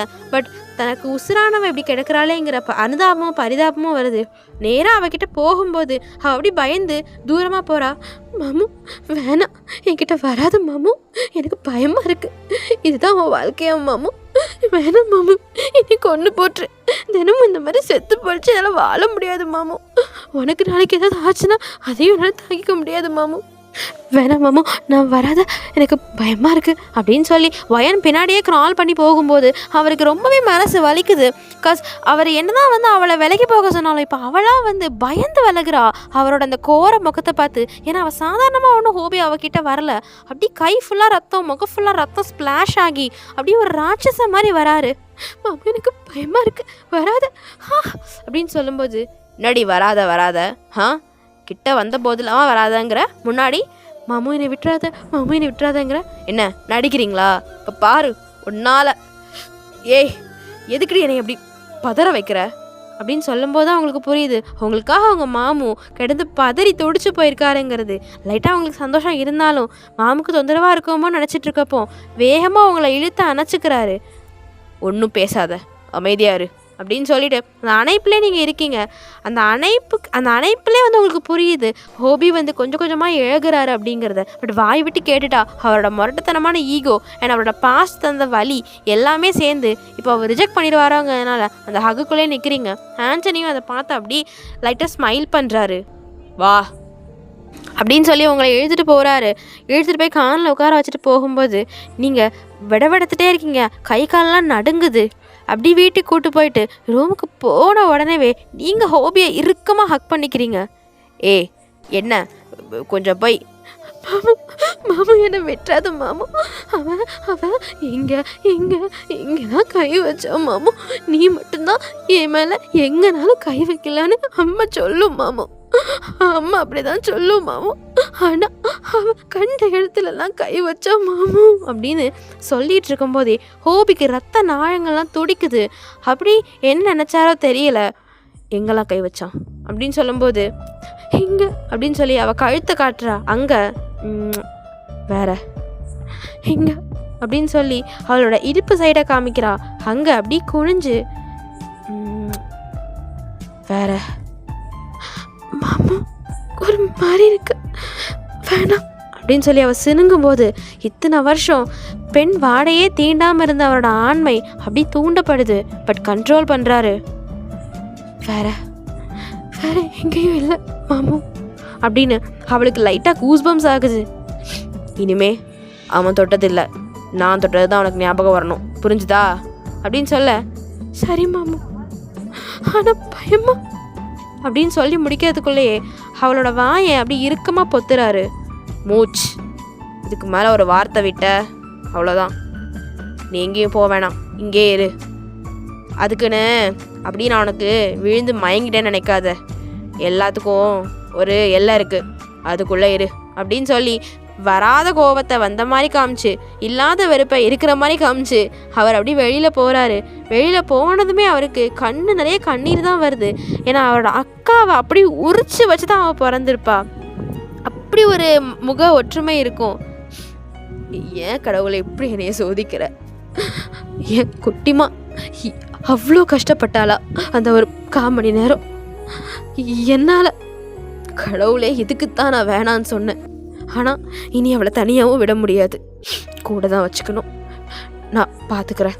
ஆனால் அவகிட்ட என்னால் எதையும் இப்போதைக்கு ஒத்துக்க முடியாது. ஏன்னா எனக்கு ஒன்று கோபங்கள் இருக்கும் அப்படின்னு சொல்லும்போது கடவுள் மைண்ட் வாய்ஸோ, டேய் அவகிட்ட ஒத்துக்க முடியாதுங்கிற, அவளுக்கே ஒன்றும் புரியாது. நீ அவகிட்ட ஒத்துக்கிட்டாலும் ஒரே மாதிரி தான் ரியாக்ட் பண்ண போகிறா, ஒத்துக்காமல் வெறுப்பு காட்டினாலும் சோகமாக தான் இருக்க போகிறா அப்படிங்கிற மாதிரி இருக்க. ஹோபி யார் பேச்சையுமே கேட்க மாட்டார், கடவுள் பேச்சை என்ன கேட்கவா போகிறாரு, ரைட்ரா அப்படின்னு அந்த சீன் அப்படியே அங்கே மூவ் ஆகுது. அப்போ தான் ஆண்டனி வந்து கீழே நிற்கிறாரு. ஹோபி கீழே வந்து பார்த்துட்டு, என்னடா நான் சொன்னது என்னாச்சு அப்படின்னு சொல்ல, பாய் உங்கள் அக்கா தானா சாகலை, அவங்கள கொண்டுட்டாங்க பாய் அப்படின்னு சொல்லும்போது ஹோபிக்கு சித்தமெல்லாம் கலங்கி போகுது. என்னடா சொல்கிற? ஆமாம் பாய், நீங்கள் ஜெயிலுக்கு போன ஒரு ஃபியூ மந்த்ஸ்லே உங்கள் மாமாவோட, அதாவது அவங்க புருஷனோட கோர முகத்தை அவங்க பார்த்துட்டு உங்களுக்கு பண்ண துரோகத்தை நினச்சி வாயிலையும் வயிற்றுலையும் அடித்து கதறி கதறி அழுதுருக்காங்க. ஆனால் அவங்களால ரியாக்ட் பண்ண முடியல. காரணம், கையில் அந்த பிஞ்சு குழந்தை இருக்குது. தெரிஞ்சு ஏதாவது சொன்னால் கண்டிப்பாக 2 பேரையும் கொண்டு போட்டுருவாங்கிற பயம் அடக்கிட்டு வாழ்ந்திருக்காங்க. அவனும் சும்மா இல்லை, அவங்கள அடிக்கிறது கொடுமைப்படுத்துறதுன்னு எல்லாமே பண்ணியிருக்கான். ஏழை வீட்டு பொண்ணு கேட்க ஆள் இல்லைன்னு சொல்லிட்டு அந்த நிலத்துல கஞ்சா விற்கிறதுக்கு ரொம்ப தோதுவாக இருக்குமா. அதனால தான் உங்கள் அக்காவே கல்யாணம் பண்ணியிருக்கான். இப்படி வருஷங்கள் போயிருக்கு.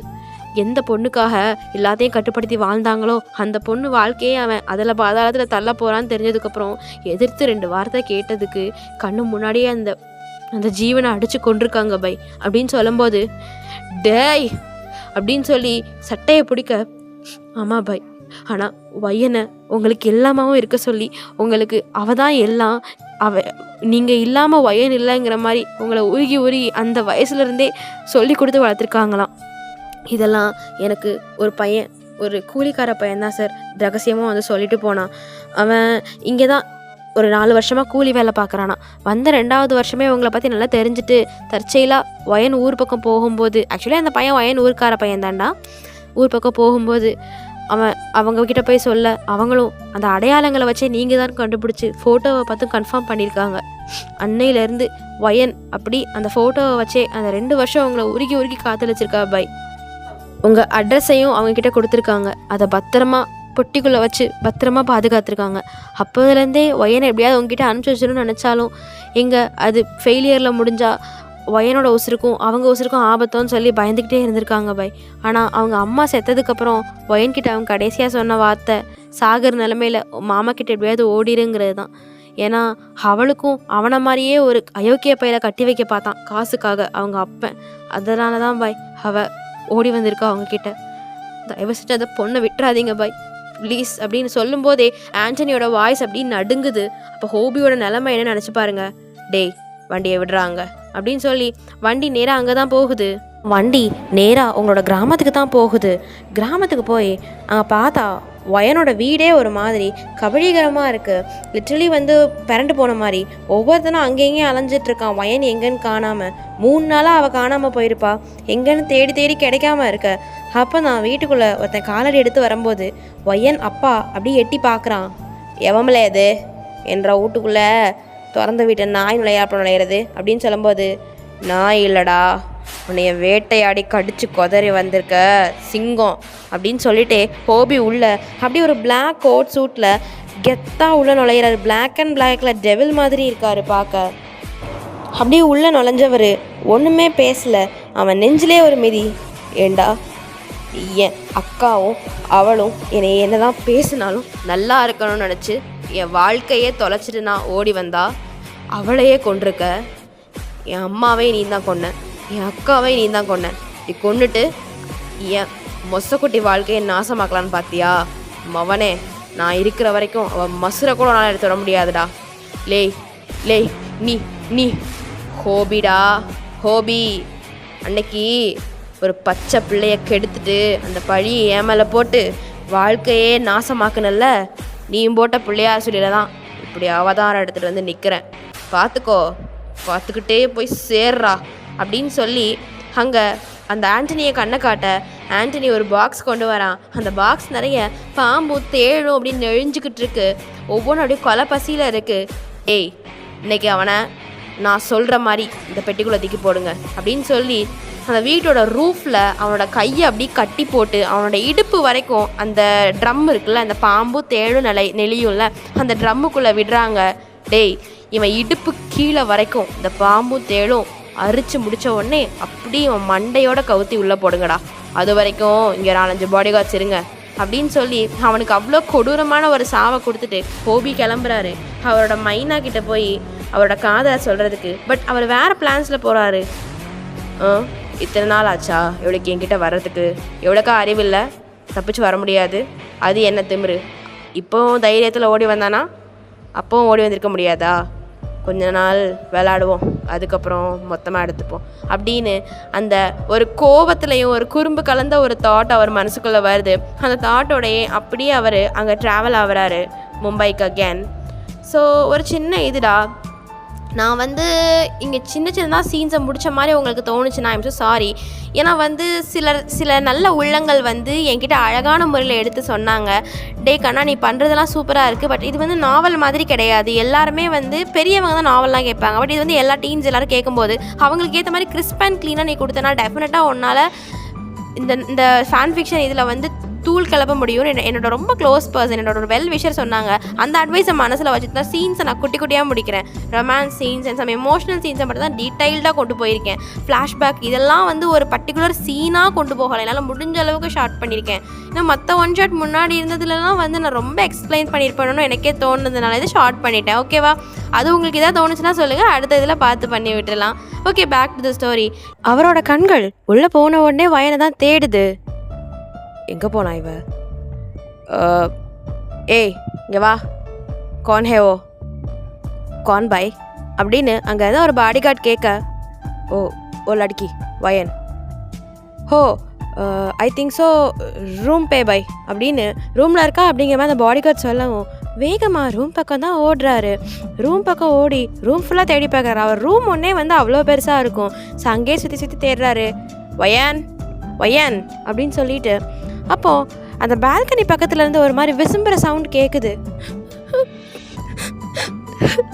அப்படின்னு. அப்போ இங்கே என்ன பண்ணுறா? இங்கே என்ன அப்படின்னு அவர் சொல்லி முடிக்கல. வேகமாக எஞ்சு அவரை போய் அழி அணைச்சிக்கிறா வயன். அப்படி அவரோட அந்த நெஞ்சில் அவரோட தலையை சாய்ச்சிக்கிட்டு அந்த அதில் என்ன பாதுகாப்பு அவள் தேடுறாலோ தெரியல, அவள் தலை அவரோட இதயத்துக்குள்ளே அப்படி புதைச்சி வச்சு தனக்குள்ளே அவருக்கு எவ்வளோ காதல் இருக்குது அப்படிங்கிறத புரிய வைக்க ட்ரை பண்ணுற மாதிரி அவ்வளோ இறுக்கமாக ஹக் பண்ணிகிட்ருக்கா. அந்த ஹக்கில் ஹோபியால் எதுவுமே பேச முடியல. மும்பையே பார்த்து நடுங்கிற கேங்ஸ்டர், யாருக்கு முன்னாடியும் கண்ணை கூட அசைக்காத கேங்ஸ்டர், இப்போது ஒரு பொண்ணோட இந்த ஹக்கில் பேச்சை மறந்து தன்னை மறந்து நிற்கிறாரு. என்ன பண்ணுற? என்ன மாமு? மாமு தயவு செஞ்சு என்னை விட்டு போயிடாத மாமு. நானும் இலவங்காத்த கிளி மாதிரி இத்தனை நாள் உனக்காக காத்து கிடந்துட்டேன் மாமு. இனிமேலும் உன்னை கண்ணு முன்னாடி வச்சுப்புட்டு இந்த மாதிரி வாழறதுக்கு எனக்கு தெம்பு இல்லை. சரி, நான் ஒன்றரை பக்கத்தில் இருந்தால் உனக்கு தொந்தரவாக இருக்குன்னு சொல்லி போட்டு தூரமாக போகலான் தான் போனேன். ஆனால் எனக்கு ரொம்ப பயமாக இருக்கு மாமு. நீ ஒன்று பண்ணு, பேசாமல் என்னை கொண்டு போட்டு அப்படின்னு சொல்லி அதுக்கு மேலே அவளை பேச விடாமல் அப்படி எடுத்து வச்சு கிஸ் பண்ணிகிட்ருக்காரு ஹோபி. எவ்வளோ தூரம் ஓடுவேன்? இவ்வளோ நாள் ஓடி என்னை இந்த மாதிரி மாற்றி விட்டது போதாதா? அது இல்லை மாமு. நீ பேசாத, நான் என்ன பேசுகிறனோ அதை மட்டும் கேளு. பேசினேன்னா இப்படி தான். சரி மாமு அப்படின்னு சொல்லி பேசாதான்னு சொன்னலடி. பார், இனிமேல் உன்னை விட்டு போனேன்னா செத்து தான் போவேன். ஐயோ மாமா அப்படிலாம் அப்படின்னு சொல்லிட்டு நீங்கள் உங்கள் வாயை பொத்திக்கிறீங்க. ஏன்னா அவங்களுக்கு லைட்டாக பயமாகுது. என்னதான் லவ் பண்ணியிருந்தாலும் டக்குன்னு அவர் இந்த மாதிரி இது காஞ்ச மாடு புல்லுக்கட்டு மேலே மேயிற மாதிரி மேய்ஞ்சா பயம் இருக்கத்தானே செய்யும். ஆனால் அவர் காஞ்சு போய் தான் இருக்கார். இது நாள் வரைக்கும் பெண் வாசமே வீசாத அந்த ஆண் தேகம் அவரோட காதல் சின்ன வயசுலேருந்தே இவதாண்டா நமக்குன்னு முடிவாயிருப்பார். பட் பல துரோகங்களை பார்த்ததால் அவர் மனசில் இருந்த ஈரம்லாம் அப்படி காஞ்சு போயிருக்கும். இருந்தாலும் பாறையோட இடுக்கில் மலர்ந்த ஒரு சின்ன ரோஜா பூ மாதிரி அவர் மனசுக்குள்ளேயும் இருந்த காதலை நீங்கள் வெளியே கொண்டு வந்திருப்பீங்க உங்களோட அந்த அன்பாலையும் ஆதரவாலையும். ஸோ அவர் உங்களை அப்படி இப்போட வளைச்சி பக்கத்தில் வச்சு பிடிச்சிக்கிறாரு. நினச்சிக்கிட்டு தாண்டி இருந்தேன் எப்படி இருந்தாலும் உன்னை என் கண்ணு முன்னாடியே கொண்டு வரக்கூடாதுன்னு. ஆனால் பரவாயில்ல, இந்த கண்ணை உருட்டி உருட்டி மிரட்டி மிரட்டி பார்த்து உன் கைக்குள்ளேயே போட்டுக்கிட்ட. அவ்வளோ ஆசையா? ஆசை இல்லை, உசுறு. நீதான் மாமு என் உசுறு. எனக்குன்னு இருக்க ஒத்த உறவு நீதான் மாமு. அப்போ எப்படி ஆசை இல்லாமல் இருக்கும்? எவ்வளோ இருக்குது காட்டுறியா அப்படின்னு சொல்லி அப்படியே உங்ககிட்ட வந்துட்டே இருக்க நீங்களும் அப்படி உங்களோட சின்ன கால்களை பேக் ஸ்டெப் எடுத்து வச்சுட்டு போயிட்டே இருக்கீங்க. ஒவ்வொரு அடிகளுக்குமே சிங் சிங் சிங்னு அந்த காதல் நாடகத்துக்கு ஒரு பேக்ரவுண்ட் மியூசிக்காக அவங்களோட கொலுசோட ஓசை அமைய. ரொம்ப ஓடாத, ஏற்கனவே ரொம்ப ஓடி என்னை கலைக்க வச்சுட்ட. இதுக்கு மேலே எனக்கு எனர்ஜி தரணும்னு உன்னைய நான் யூஸ் பண்ண ஆரம்பித்தேன்னா தாங்க மாட்டேன் அப்படின்னு சொல்லி அவளோட கன்னத்தில் ஒரு கிஸ் பண்ணிவிட்டு போய் சாப்பிட்டு போ. அதுக்குன்னு உடனே அப்படியே உன் மேலே காதல் பண்ண மாதிரி இதெல்லாம் பொழிய மாட்டேன். நான் எப்படி இருக்கணும் அப்படி தான் இருப்பேன், புரியுதா அப்படின்னு சொல்ல.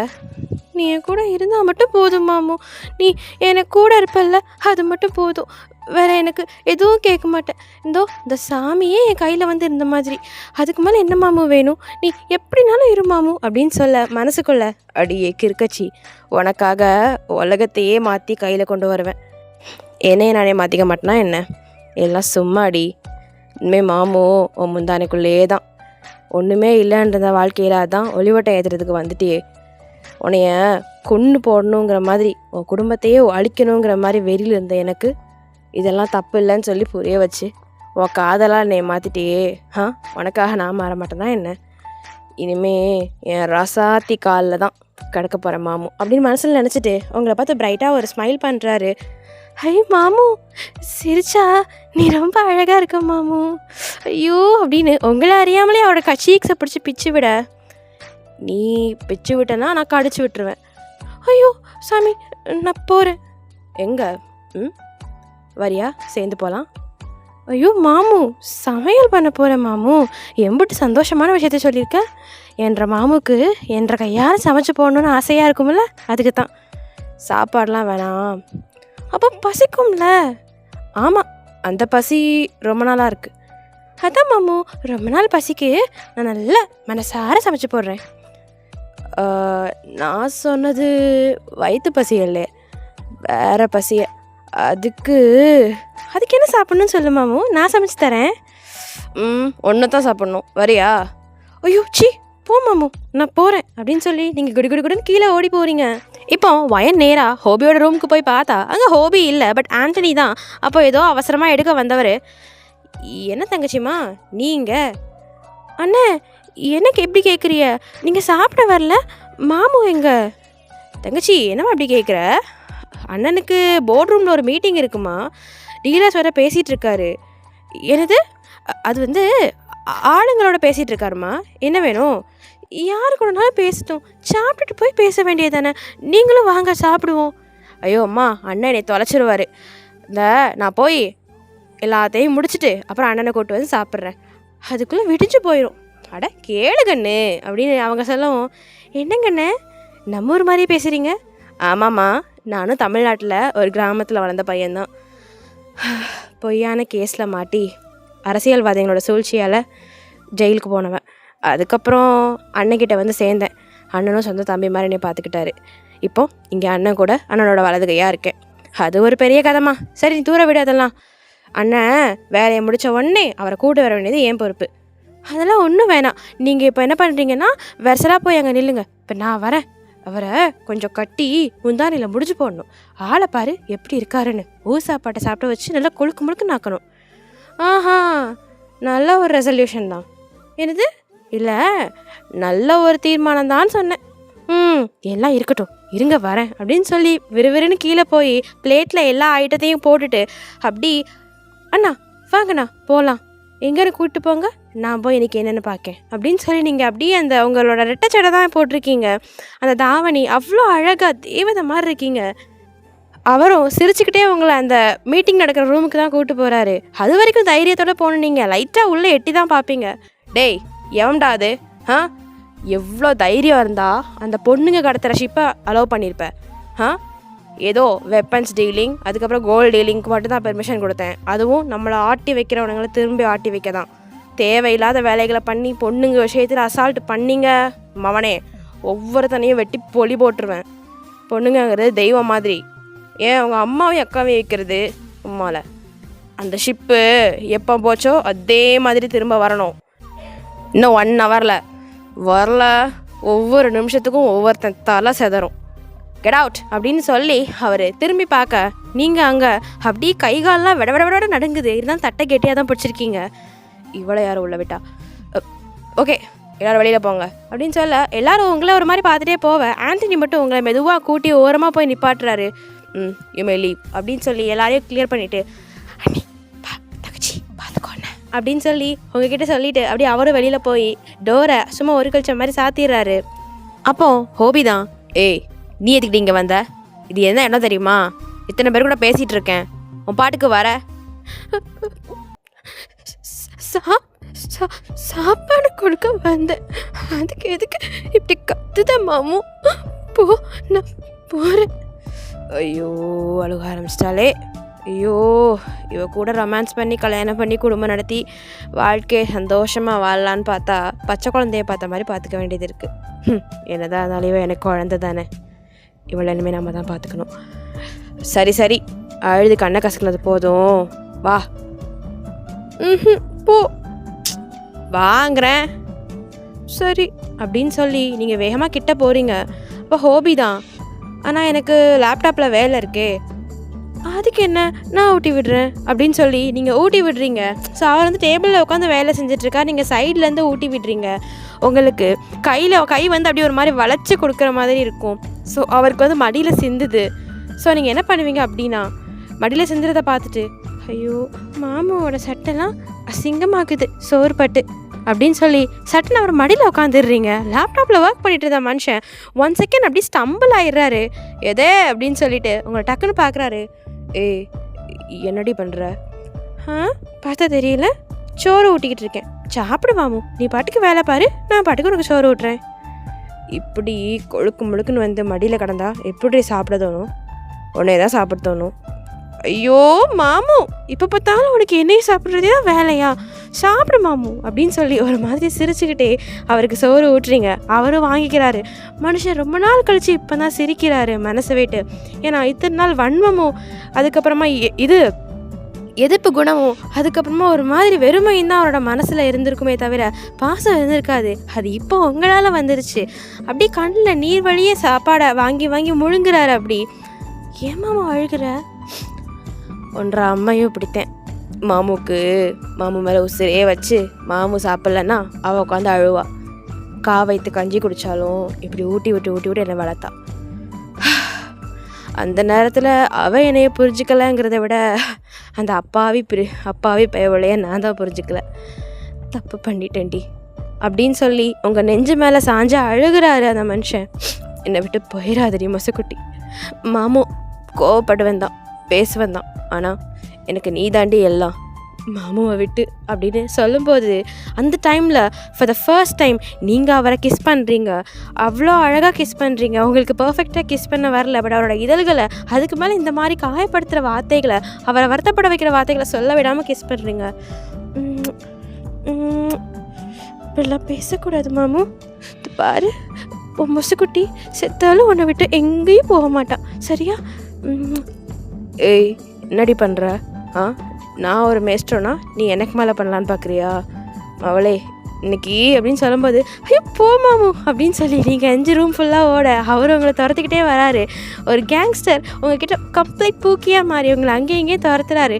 ஃபைனலி உங்களை அப்படியே ஹிப்போட கிராப் பண்ணி தூக்கி அப்படியே வச்சு என்னடி என்ன சரி கொஞ்ச நேரம் அதெல்லாம் தோளில் சாயலான்னு பார்த்தா உனக்கு என்ன அதுக்குள்ளே ரொமான்ஸ் கேட்குதா?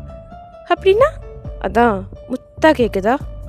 ஐயோ ஏதோ நீ ரொம்ப கவலைப்பட்டியன்னு சொல்லி கொடுத்தேன்.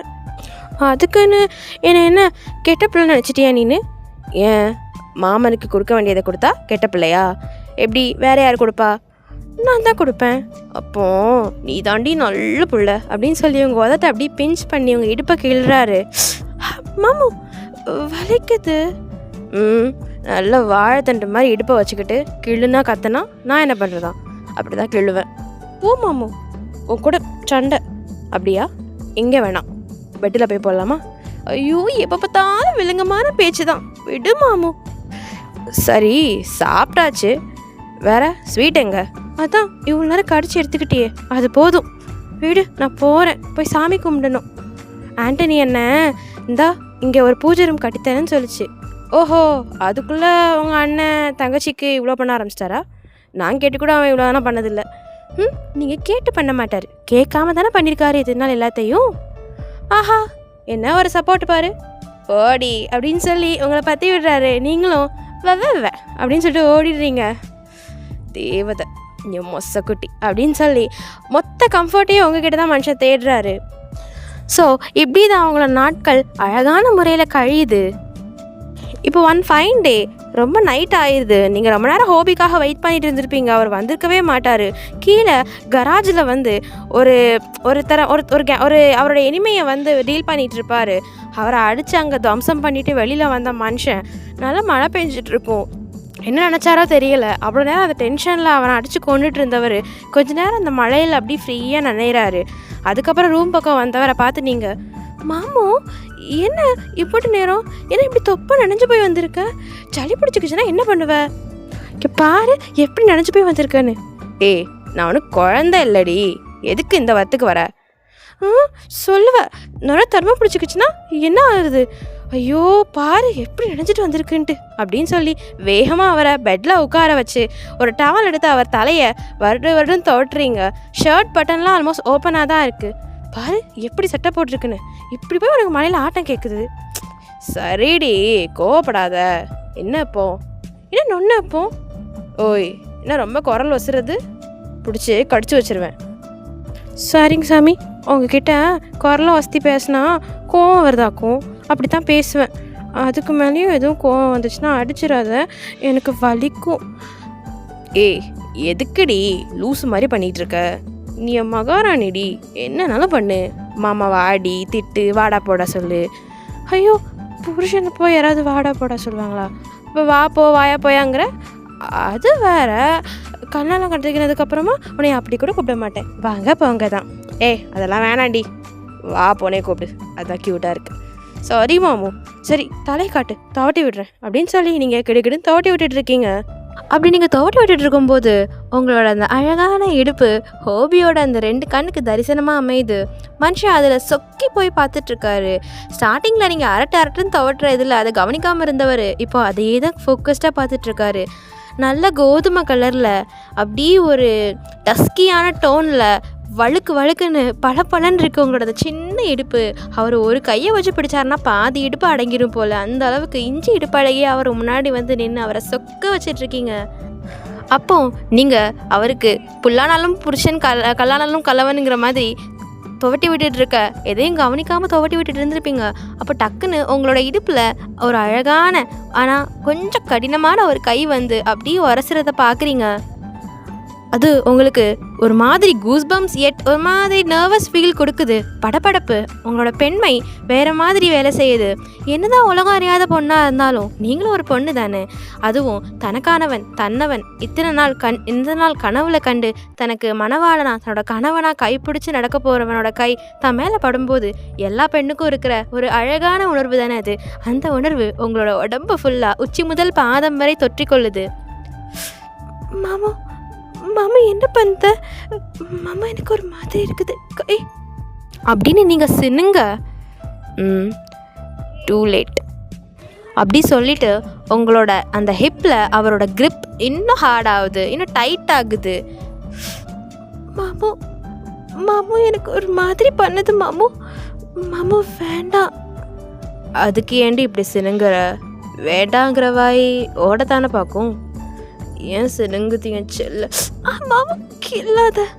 அப்படின்னு அவர் டக்குன்னு கிள்ளி வச்சிருப்பாரு. நீங்கள் உங்களே அறியாமல் சினுங்குறீங்க, உங்களுக்கு கூச்சம் இருக்குது. எட் அவரோட அந்த தொடுகைக்கு, அவரோட அந்த டச்சுக்கு நீங்கள் உருகுறீங்க, அப்படி மெல்ட் ஆகுறீங்க ஒரு சாக்லேட் மாதிரி. ஏய் முசுக்குட்டி, சாரிடி, மாமாவால் கண்டிப்பாக முடியாது. ரொம்ப இது நாள் வரைக்கும் பொம்பளை வாசமே வீசாமல் காதல்லாம் என்னன்னே தெரியாமல் இருந்தேன். இப்போது உன்னை இவ்வளோ கிட்ட வச்சுட்டு உன்னைய நான் எவ்வளோ மிஸ் பண்ணேன், உன்னை நான் எவ்வளோ லவ் பண்ணேங்கிறத இப்படி தான் காட்டணும்னு தோணுது. உனக்கு விருப்பம் இல்லைனா அப்படின்னு அவர் சொல்லி முடிக்கிறதுக்குள்ள நீங்கள் அவர் மடியில் உட்காந்துட்டு அவரோட கன்னத்தில் நான் 1000 சொல்லுவேன், சொன்னால் என்னை விட்டுட்டு போயிடுவியாக்கும். பொட்ட புள்ள எல்லாத்தையும் வெளிப்படையாக சொல்லிட்டு கிடப்பாவ, நீ தானே அப்படின்னு சொல்லி அவள் முடிக்கிறதுக்குள்ள அவரோட வாய், அவரோட உதடுகள் அவளோட உதடுகளை பதம் பார்க்குது. அது அப்படியே வேட்டையாடிட்டு இருக்காரு. ஆமாம், மனுஷன் தானாக விட்டுருந்தா கூட பூந்து மேய்ஞ்சிருப்பாரு. இப்போ நீங்களா வேற ட்ரிகர் பண்ணி விட்டுட்டீங்களா? ஸோ அந்த கிஸ் அப்படி ரொம்ப டீப்பாக போகுது. நீங்கள் ஸ்மைல் பண்ணிட்டே ஒரு அழகான சிரிப்போட உங்களோட மாமு கிட்டேருந்து அந்த முத்தத்தை வாங்கிக்கிறீங்க. சூப்பராக இருக்குது தெரியுமா மாமுக்கு. இதுக்கு முன்னாடி 1-2 தடவை நான் உனக்கு கிஸ் பண்ணியிருக்கேன். ஆனால் அது என்னமோ அவசரத்துலேயும் கோபத்துலேயும் பதட்டத்துலேயும் பண்ணது. இப்போ தான் ஃபீல் பண்ணி ஒவ்வொன்றா பண்ணணும். என்ன என் மொசக்குட்டி, ஐயோ மாமு இதெல்லாம் என்ன விவரமாக சொல்லிவிட்டு வெக்கமாக வருது மாமு அப்படின்னு நீங்கள் சினுங்க. உனக்கு வெக்கப்படுறது கூட டைம் கொடுக்க மாட்டேன் அப்படின்னு சொல்லி உங்களை மெல்லமாக அந்த பெட்டில் லே பண்ணுறாரு. அப்படியே உங்களை அந்த மெத்தையில் படுக்க வச்சுட்டு அவர் உங்கள் மேலே வராரு. நீங்கள் ஒரு சின்ன பயம் தயக்கம் இருந்தாலும் ஒரு ஸ்மைல் அண்ட் அவர் மேலே இருக்கிற அதீத நம்பிக்கையை கண்ணில் அப்படி பிரதிபலிச்சுட்டு ரிஃப்ளெக்ட் பண்ணிட்டே அவரை பார்க்குறீங்க. அதை பார்க்கும்போது அந்த மனுஷனுக்கு அல்லாதி திருப்தியாக இருக்குது. அப்படியே உங்கள் நெத்தியில் அப்படி கீழே இறங்கி வந்து அவரை பார்த்தாலே பயம் தயக்கத்தில் முதல்ல, இப்போது காதலில் அப்படி மிரண்டு உருண்டு போகிற அந்த 2 கண்கள் மேலே அப்படின்னு சொல்லிட்டு அப்புறம் அந்த குட்டி மூக்கு, அந்த மூக்குத்தி மேலே அப்படின்னு சொல்லிட்டு உங்கள் லிப்ஸ் கிட்ட, உங்கள் உதடுகள் கிட்ட வரும்போது தெரிஞ்சோ தெரியாமலோ உன்னை ரொம்ப காயப்படுத்திட்டேன்டி. எனக்கு இதுக்கு மன்னிப்பு இருக்குமான்னு தெரியல. என்னதான் உங்கள் அப்பன் தப்பு பண்ணியிருந்தாலும் அதுக்கு நான் நியாயப்படி அவனை தான் தண்டிச்சிருக்கணும். எனக்கு சொந்தமே இல்லாமல் ஆயிடுச்சே, என் அக்கா கூட என்னை நம்பலையேங்கிற கோவத்தில் நான் மேலேயும் அந்த கோவத்தை காமிச்சிட்டேன்.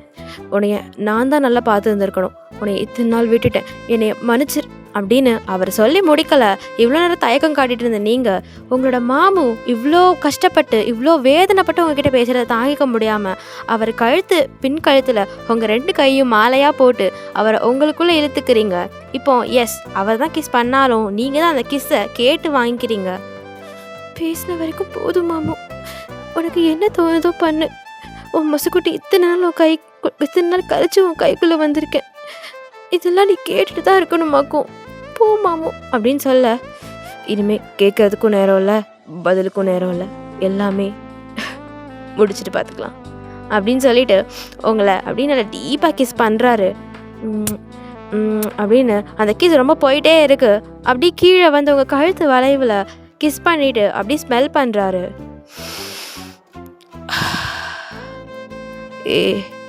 நீ நாட்டுக்கட்டை மட்டும் இல்லடி, சந்தனக்கட்டை, என்ன வாசனைப்பா அப்படின்னு சொல்லும்போது, ஐயோ மாமு நீ ஏதாவது பண்ணுறது சரி, தயவு செஞ்சு ஒன்றா சொல்லாத, எனக்கு கூச்சமாக இருக்குது. இப்படி கூச்சப்பட்டுட்டே இருந்தான்னு வச்சுக்கோ, மாமு ரொம்ப ட்ரிகர் ஆயிடுவேன். அதான் ரொம்ப ஏறிடும் மாமுக்கு. அப்புறம் எவ்வளோ மணி நேரம்லாம் என்கிட்ட கேட்கக்கூடாது. என்னது எவ்வளோ மணி நேரம்? பார்த்து தெரிஞ்சுக்கோ அப்படின்னு சொல்லிட்டு அதை அப்படியே கீழே வர உங்களோட தாவணியை விலக்கி விடுறாரு. நீங்கள் உங்கள் பின்னை அவுத்து லூஸ் பண்ணி கொடுக்குறீங்க. இதெல்லாம் தெரிஞ்சிருக்குது என் மொசக்குட்டிக்கு. அது அங்கே எங்கே கேள்விப்பட்டிருக்கேன். அடி பாவி, ஐயோ நான் என்ன தப்பு பண்ணேன்? அது ஒரு அக்கா தான் இந்த மாதிரி ஃபஸ்ட் நைட் ரூம்குள்ளே போன உடனே சேலையில் ஊசியெல்லாம் கழட்டி அவுக்கணுங்கிற மாதிரி சொல்லிட்டு இருந்தாங்களா?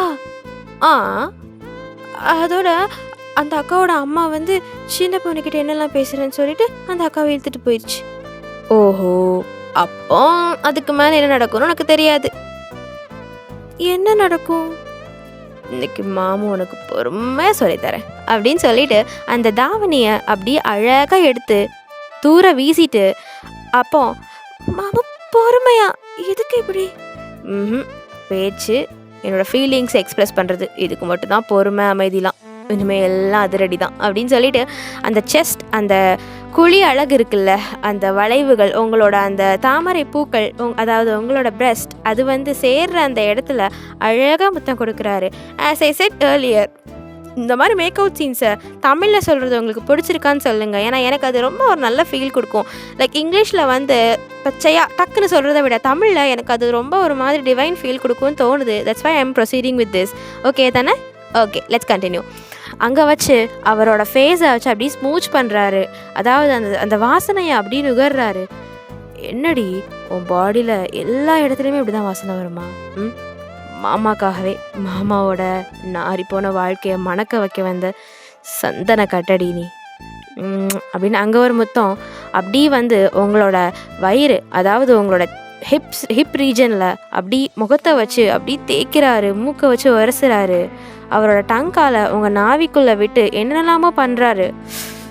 மாமோ மாமோ எனக்கு கூசுது, மாமோ மாமோ எனக்கு கிடைக்காத மாமோ. கொஞ்சம் பொறுத்துக்கோ, என்னால் கண்ட்ரோல் பண்ணவே முடியலை. ப்ளீஸ், நான் முடிஞ்ச அளவுக்கு ஸ்லோவாக பண்ணுறேன். உனக்கு அப்படி முடியலைன்னா சொல்லு. நான் விட்டுட்டு யார் போக சொன்னா? நீ போகாத, ஆனால் மெதுவாக பண்ணு, எனக்கு ஒரு மாதிரி இருக்குது அப்படின்னு ஒரு மாதிரி கன்ஃபியூஷன்னா எப்படி, லைக் அப்படியும் இல்லாமல் இப்படியும் இல்லாமல் ஒரு கண்டிஷனில் நீங்கள் சொல்லிகிட்ருக்க ஹோபி அதை ஒரு ஸ்மிர்க்கோடு ஏற்றுக்கிறாரு. அப்படி கீழே வந்தவர் உங்கள் கொலுசு போட்ட கால்களில் ஒரு முத்தம் கொடுத்துட்டு அப்படியே அவர் ஷர்ட்டை கலட்டுறாரு. கலட்டி தூர வீசும்போது உங்களே அறியாமல் உங்கள் கண்கள் அப்படி விரியுது. ஏன்னா மனுஷனுக்கு அடுக்கடுக்காக இருக்குது, அப்படி சிக்ஸ் பேக்கு, அதாவது அது வந்து பார்க்குறதுக்கே ரொம்ப அழகாக இருக்குது. இந்த உலகத்துலேயே அவர் தான் அழகான ஆம்பளைங்கிற மாதிரி. It's a truth, right?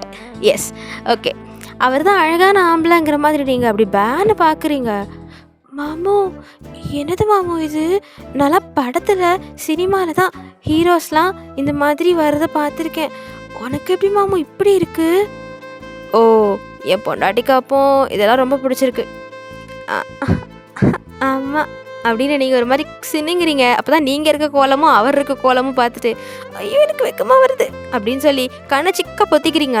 அப்போ அவர் தான் உங்கள் கை ரெண்டையும் எடுத்து 2 சைட்லேயும் பின் பண்ணி அவர் கையோட கிளச் பண்ணிவிட்டு, துப்பார், இப்போ என்னெல்லாம் நடக்குதோ அதை எல்லாத்தையும் நீயும் பார்க்கணும், நானும் பார்க்கணும், சரியா? முழுசா எந்த ஒரு ஒழிவு மறைவுமே இருக்கக்கூடாது. ஐயோ மாமு, உடுப்பெல்லாம் கலைஞ்சி போடும்போது லைட்டு போட்டிருக்காத மாமு, விளக்க அணைச்சிரு ப்ளீஸ் ப்ளீஸ், நான் அழுதுருவேன்.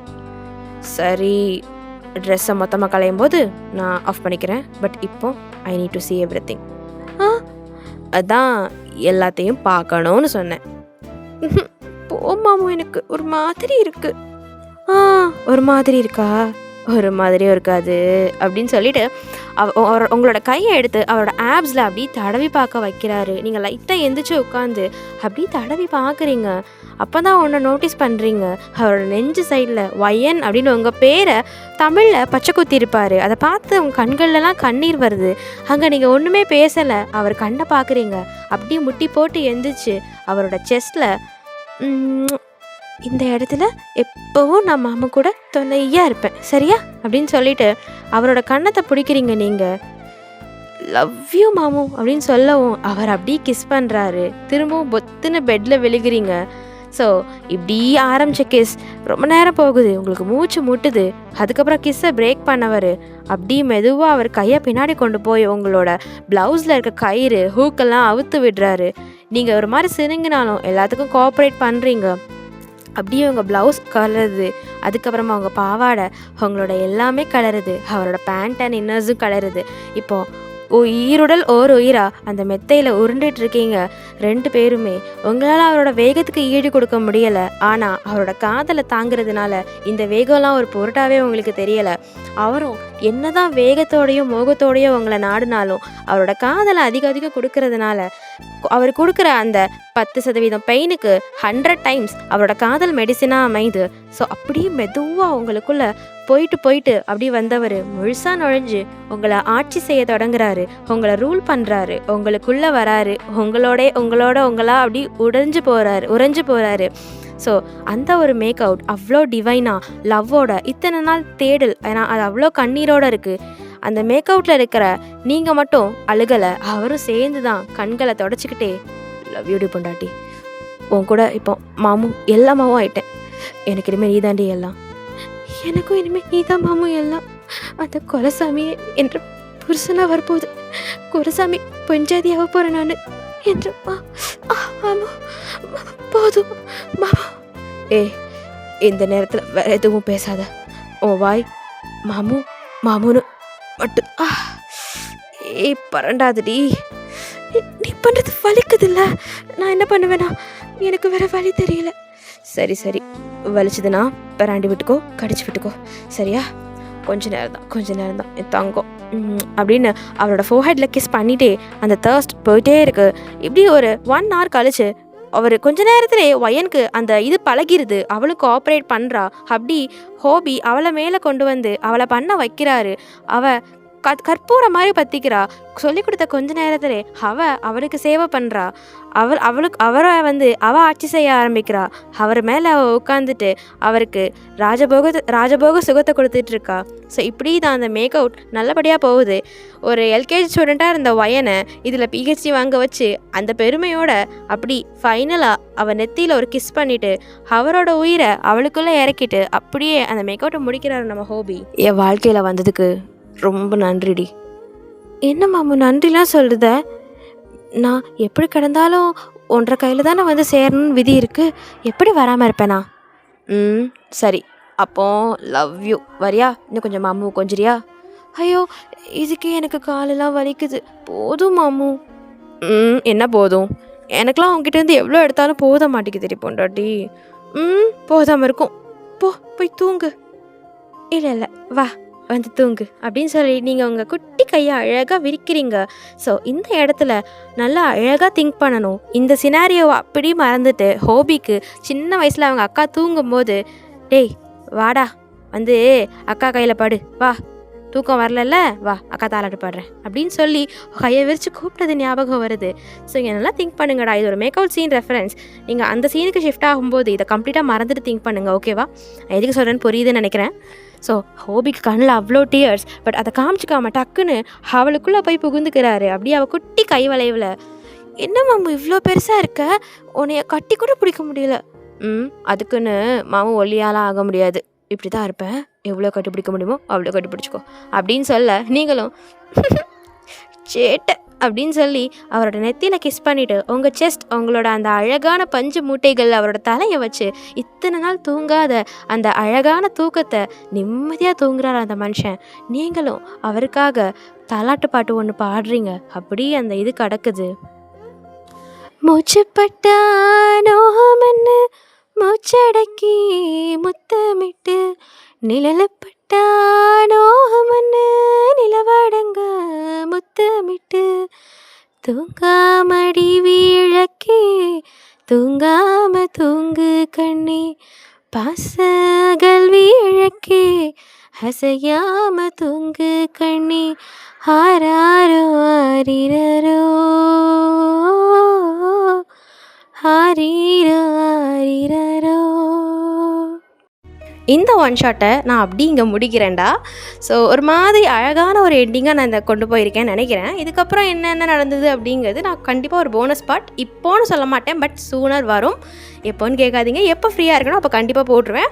ஃபர்ஸ்ட் இன்னும் வந்து சுகா மச்சானுக்கும் தென் என் மாமாவுக்கும் பெண்டிங் இருக்குது ஒன் ஷாட். அவங்களுக்கு மட்டும் போட்டேன்னா என் குரலில் 7 பேருக்கும் போட்ட பெருமையோடு நான் அப்படி ரிட்டையர்ட் ஆயிடுவேன். ஐ மீன் கொஞ்ச நாள் ரெஸ்ட் எடுத்துப்பேன், ஓகேவா? ஸோ இந்த ஒன் ஷாட் உங்களுக்கு பிடிச்சிருக்கோம் நம்புகிறேன். எந்த சீன் பிடிச்சது, எந்த டயலாக் பிடிச்சதுன்னு சொல்லி கமெண்ட் பண்ணுங்கள். ஸோ கதை எப்படி இருந்தது, உங்களுக்கு நல்லா பிடிச்சிருந்ததா, என் வாய்ஸ் எப்படி இருந்தது, ஏதாவது இடத்துல சொதப்பி வச்சுருந்தேனாங்கிறதையும் சேர்த்து சொல்லலாம். என்னோடய இதை திருத்திக்கிறதுக்கு எனக்கு வசதியாக இருக்கும். But no hate comments, okay? ரசித்து கேட்டிருப்பீங்கன்னு நினைக்கிறேன். உங்களுக்கு இது பிடிச்சிருக்கோன்னு நினைக்கிறேன். உங்களோட அந்த டேயை என்னோடய வாய்ஸால் நீங்கள் கொஞ்சம் பிரைட்டன் ஆக்கியிருந்தீங்கன்னா நான் ரொம்ப சந்தோஷப்படுறேன். ஸோ கமெண்ட்ஸ்லாம் வந்து லாஸ்ட் இதில் பார்த்தது என் மன்னவாவில் வந்து I was really felt so proud. எனக்கு வந்து ரொம்ப பெருமையாக இருந்தது. இந்த அளவுக்கு நம்ம வாய்ஸ்க்கு வந்து அட்மையரர்ஸ் இருக்காங்களா, இவ்வளோ புகழ்ந்து தள்ளுறாங்களே, லைக் இந்த மாதிரி நம்மளை ரசிக்கிற மக்கள்லாம் இருக்கிறாங்க. We are not alone, I am not alone அப்படிங்கிற மாதிரி என்னை ஃபீல் பண்ண வச்ச எல்லா நல்ல உள்ளங்களுக்கும் ரொம்ப ரொம்ப ரொம்ப நன்றி. ஸோ நீங்கள் இதே நல்ல மனசோட நீண்ட நாட்கள் ஆரோக்கியமாக எந்த ஒரு குறையுமே இல்லாமல் சந்தோஷமாக உங்கள் குடும்பத்தோட வாழ்கிறதுக்கு நான் அல்லாஹ்கிட்ட கண்டிப்பாக துவா செய்கிறேன். அண்ட் ஷிகிமா மை சோல் சப்போர்ட், அவள் இல்லாமல் இது எதுவுமே பாசிபிள் இல்லை. எல்லா நேரத்துலையுமே எனக்கு அவளுக்கு நானும் சப்போர்ட்டாக இருந்து தான் எல்லாத்தையுமே இது பண்ணிகிட்டு இருக்கோம். ஸோ நீங்கள் கொடுக்குற சப்போர்ட்டில் தான் நாங்கள் எங்களுக்குள்ளே கொடுத்துருக்க சப்போர்ட்டும் டிபெண்ட் ஆகிருக்கு. So keep supporting us and liking our stories. கண்டிப்பாக லைக் பண்ணி உங்கள் ஆர்மி ஃப்ரெண்ட்ஸுக்கு ஷேர் பண்ணுங்கள். ஓகேவா? அன்பை பகிர்வதில் எந்த வித தவறும் இல்லை.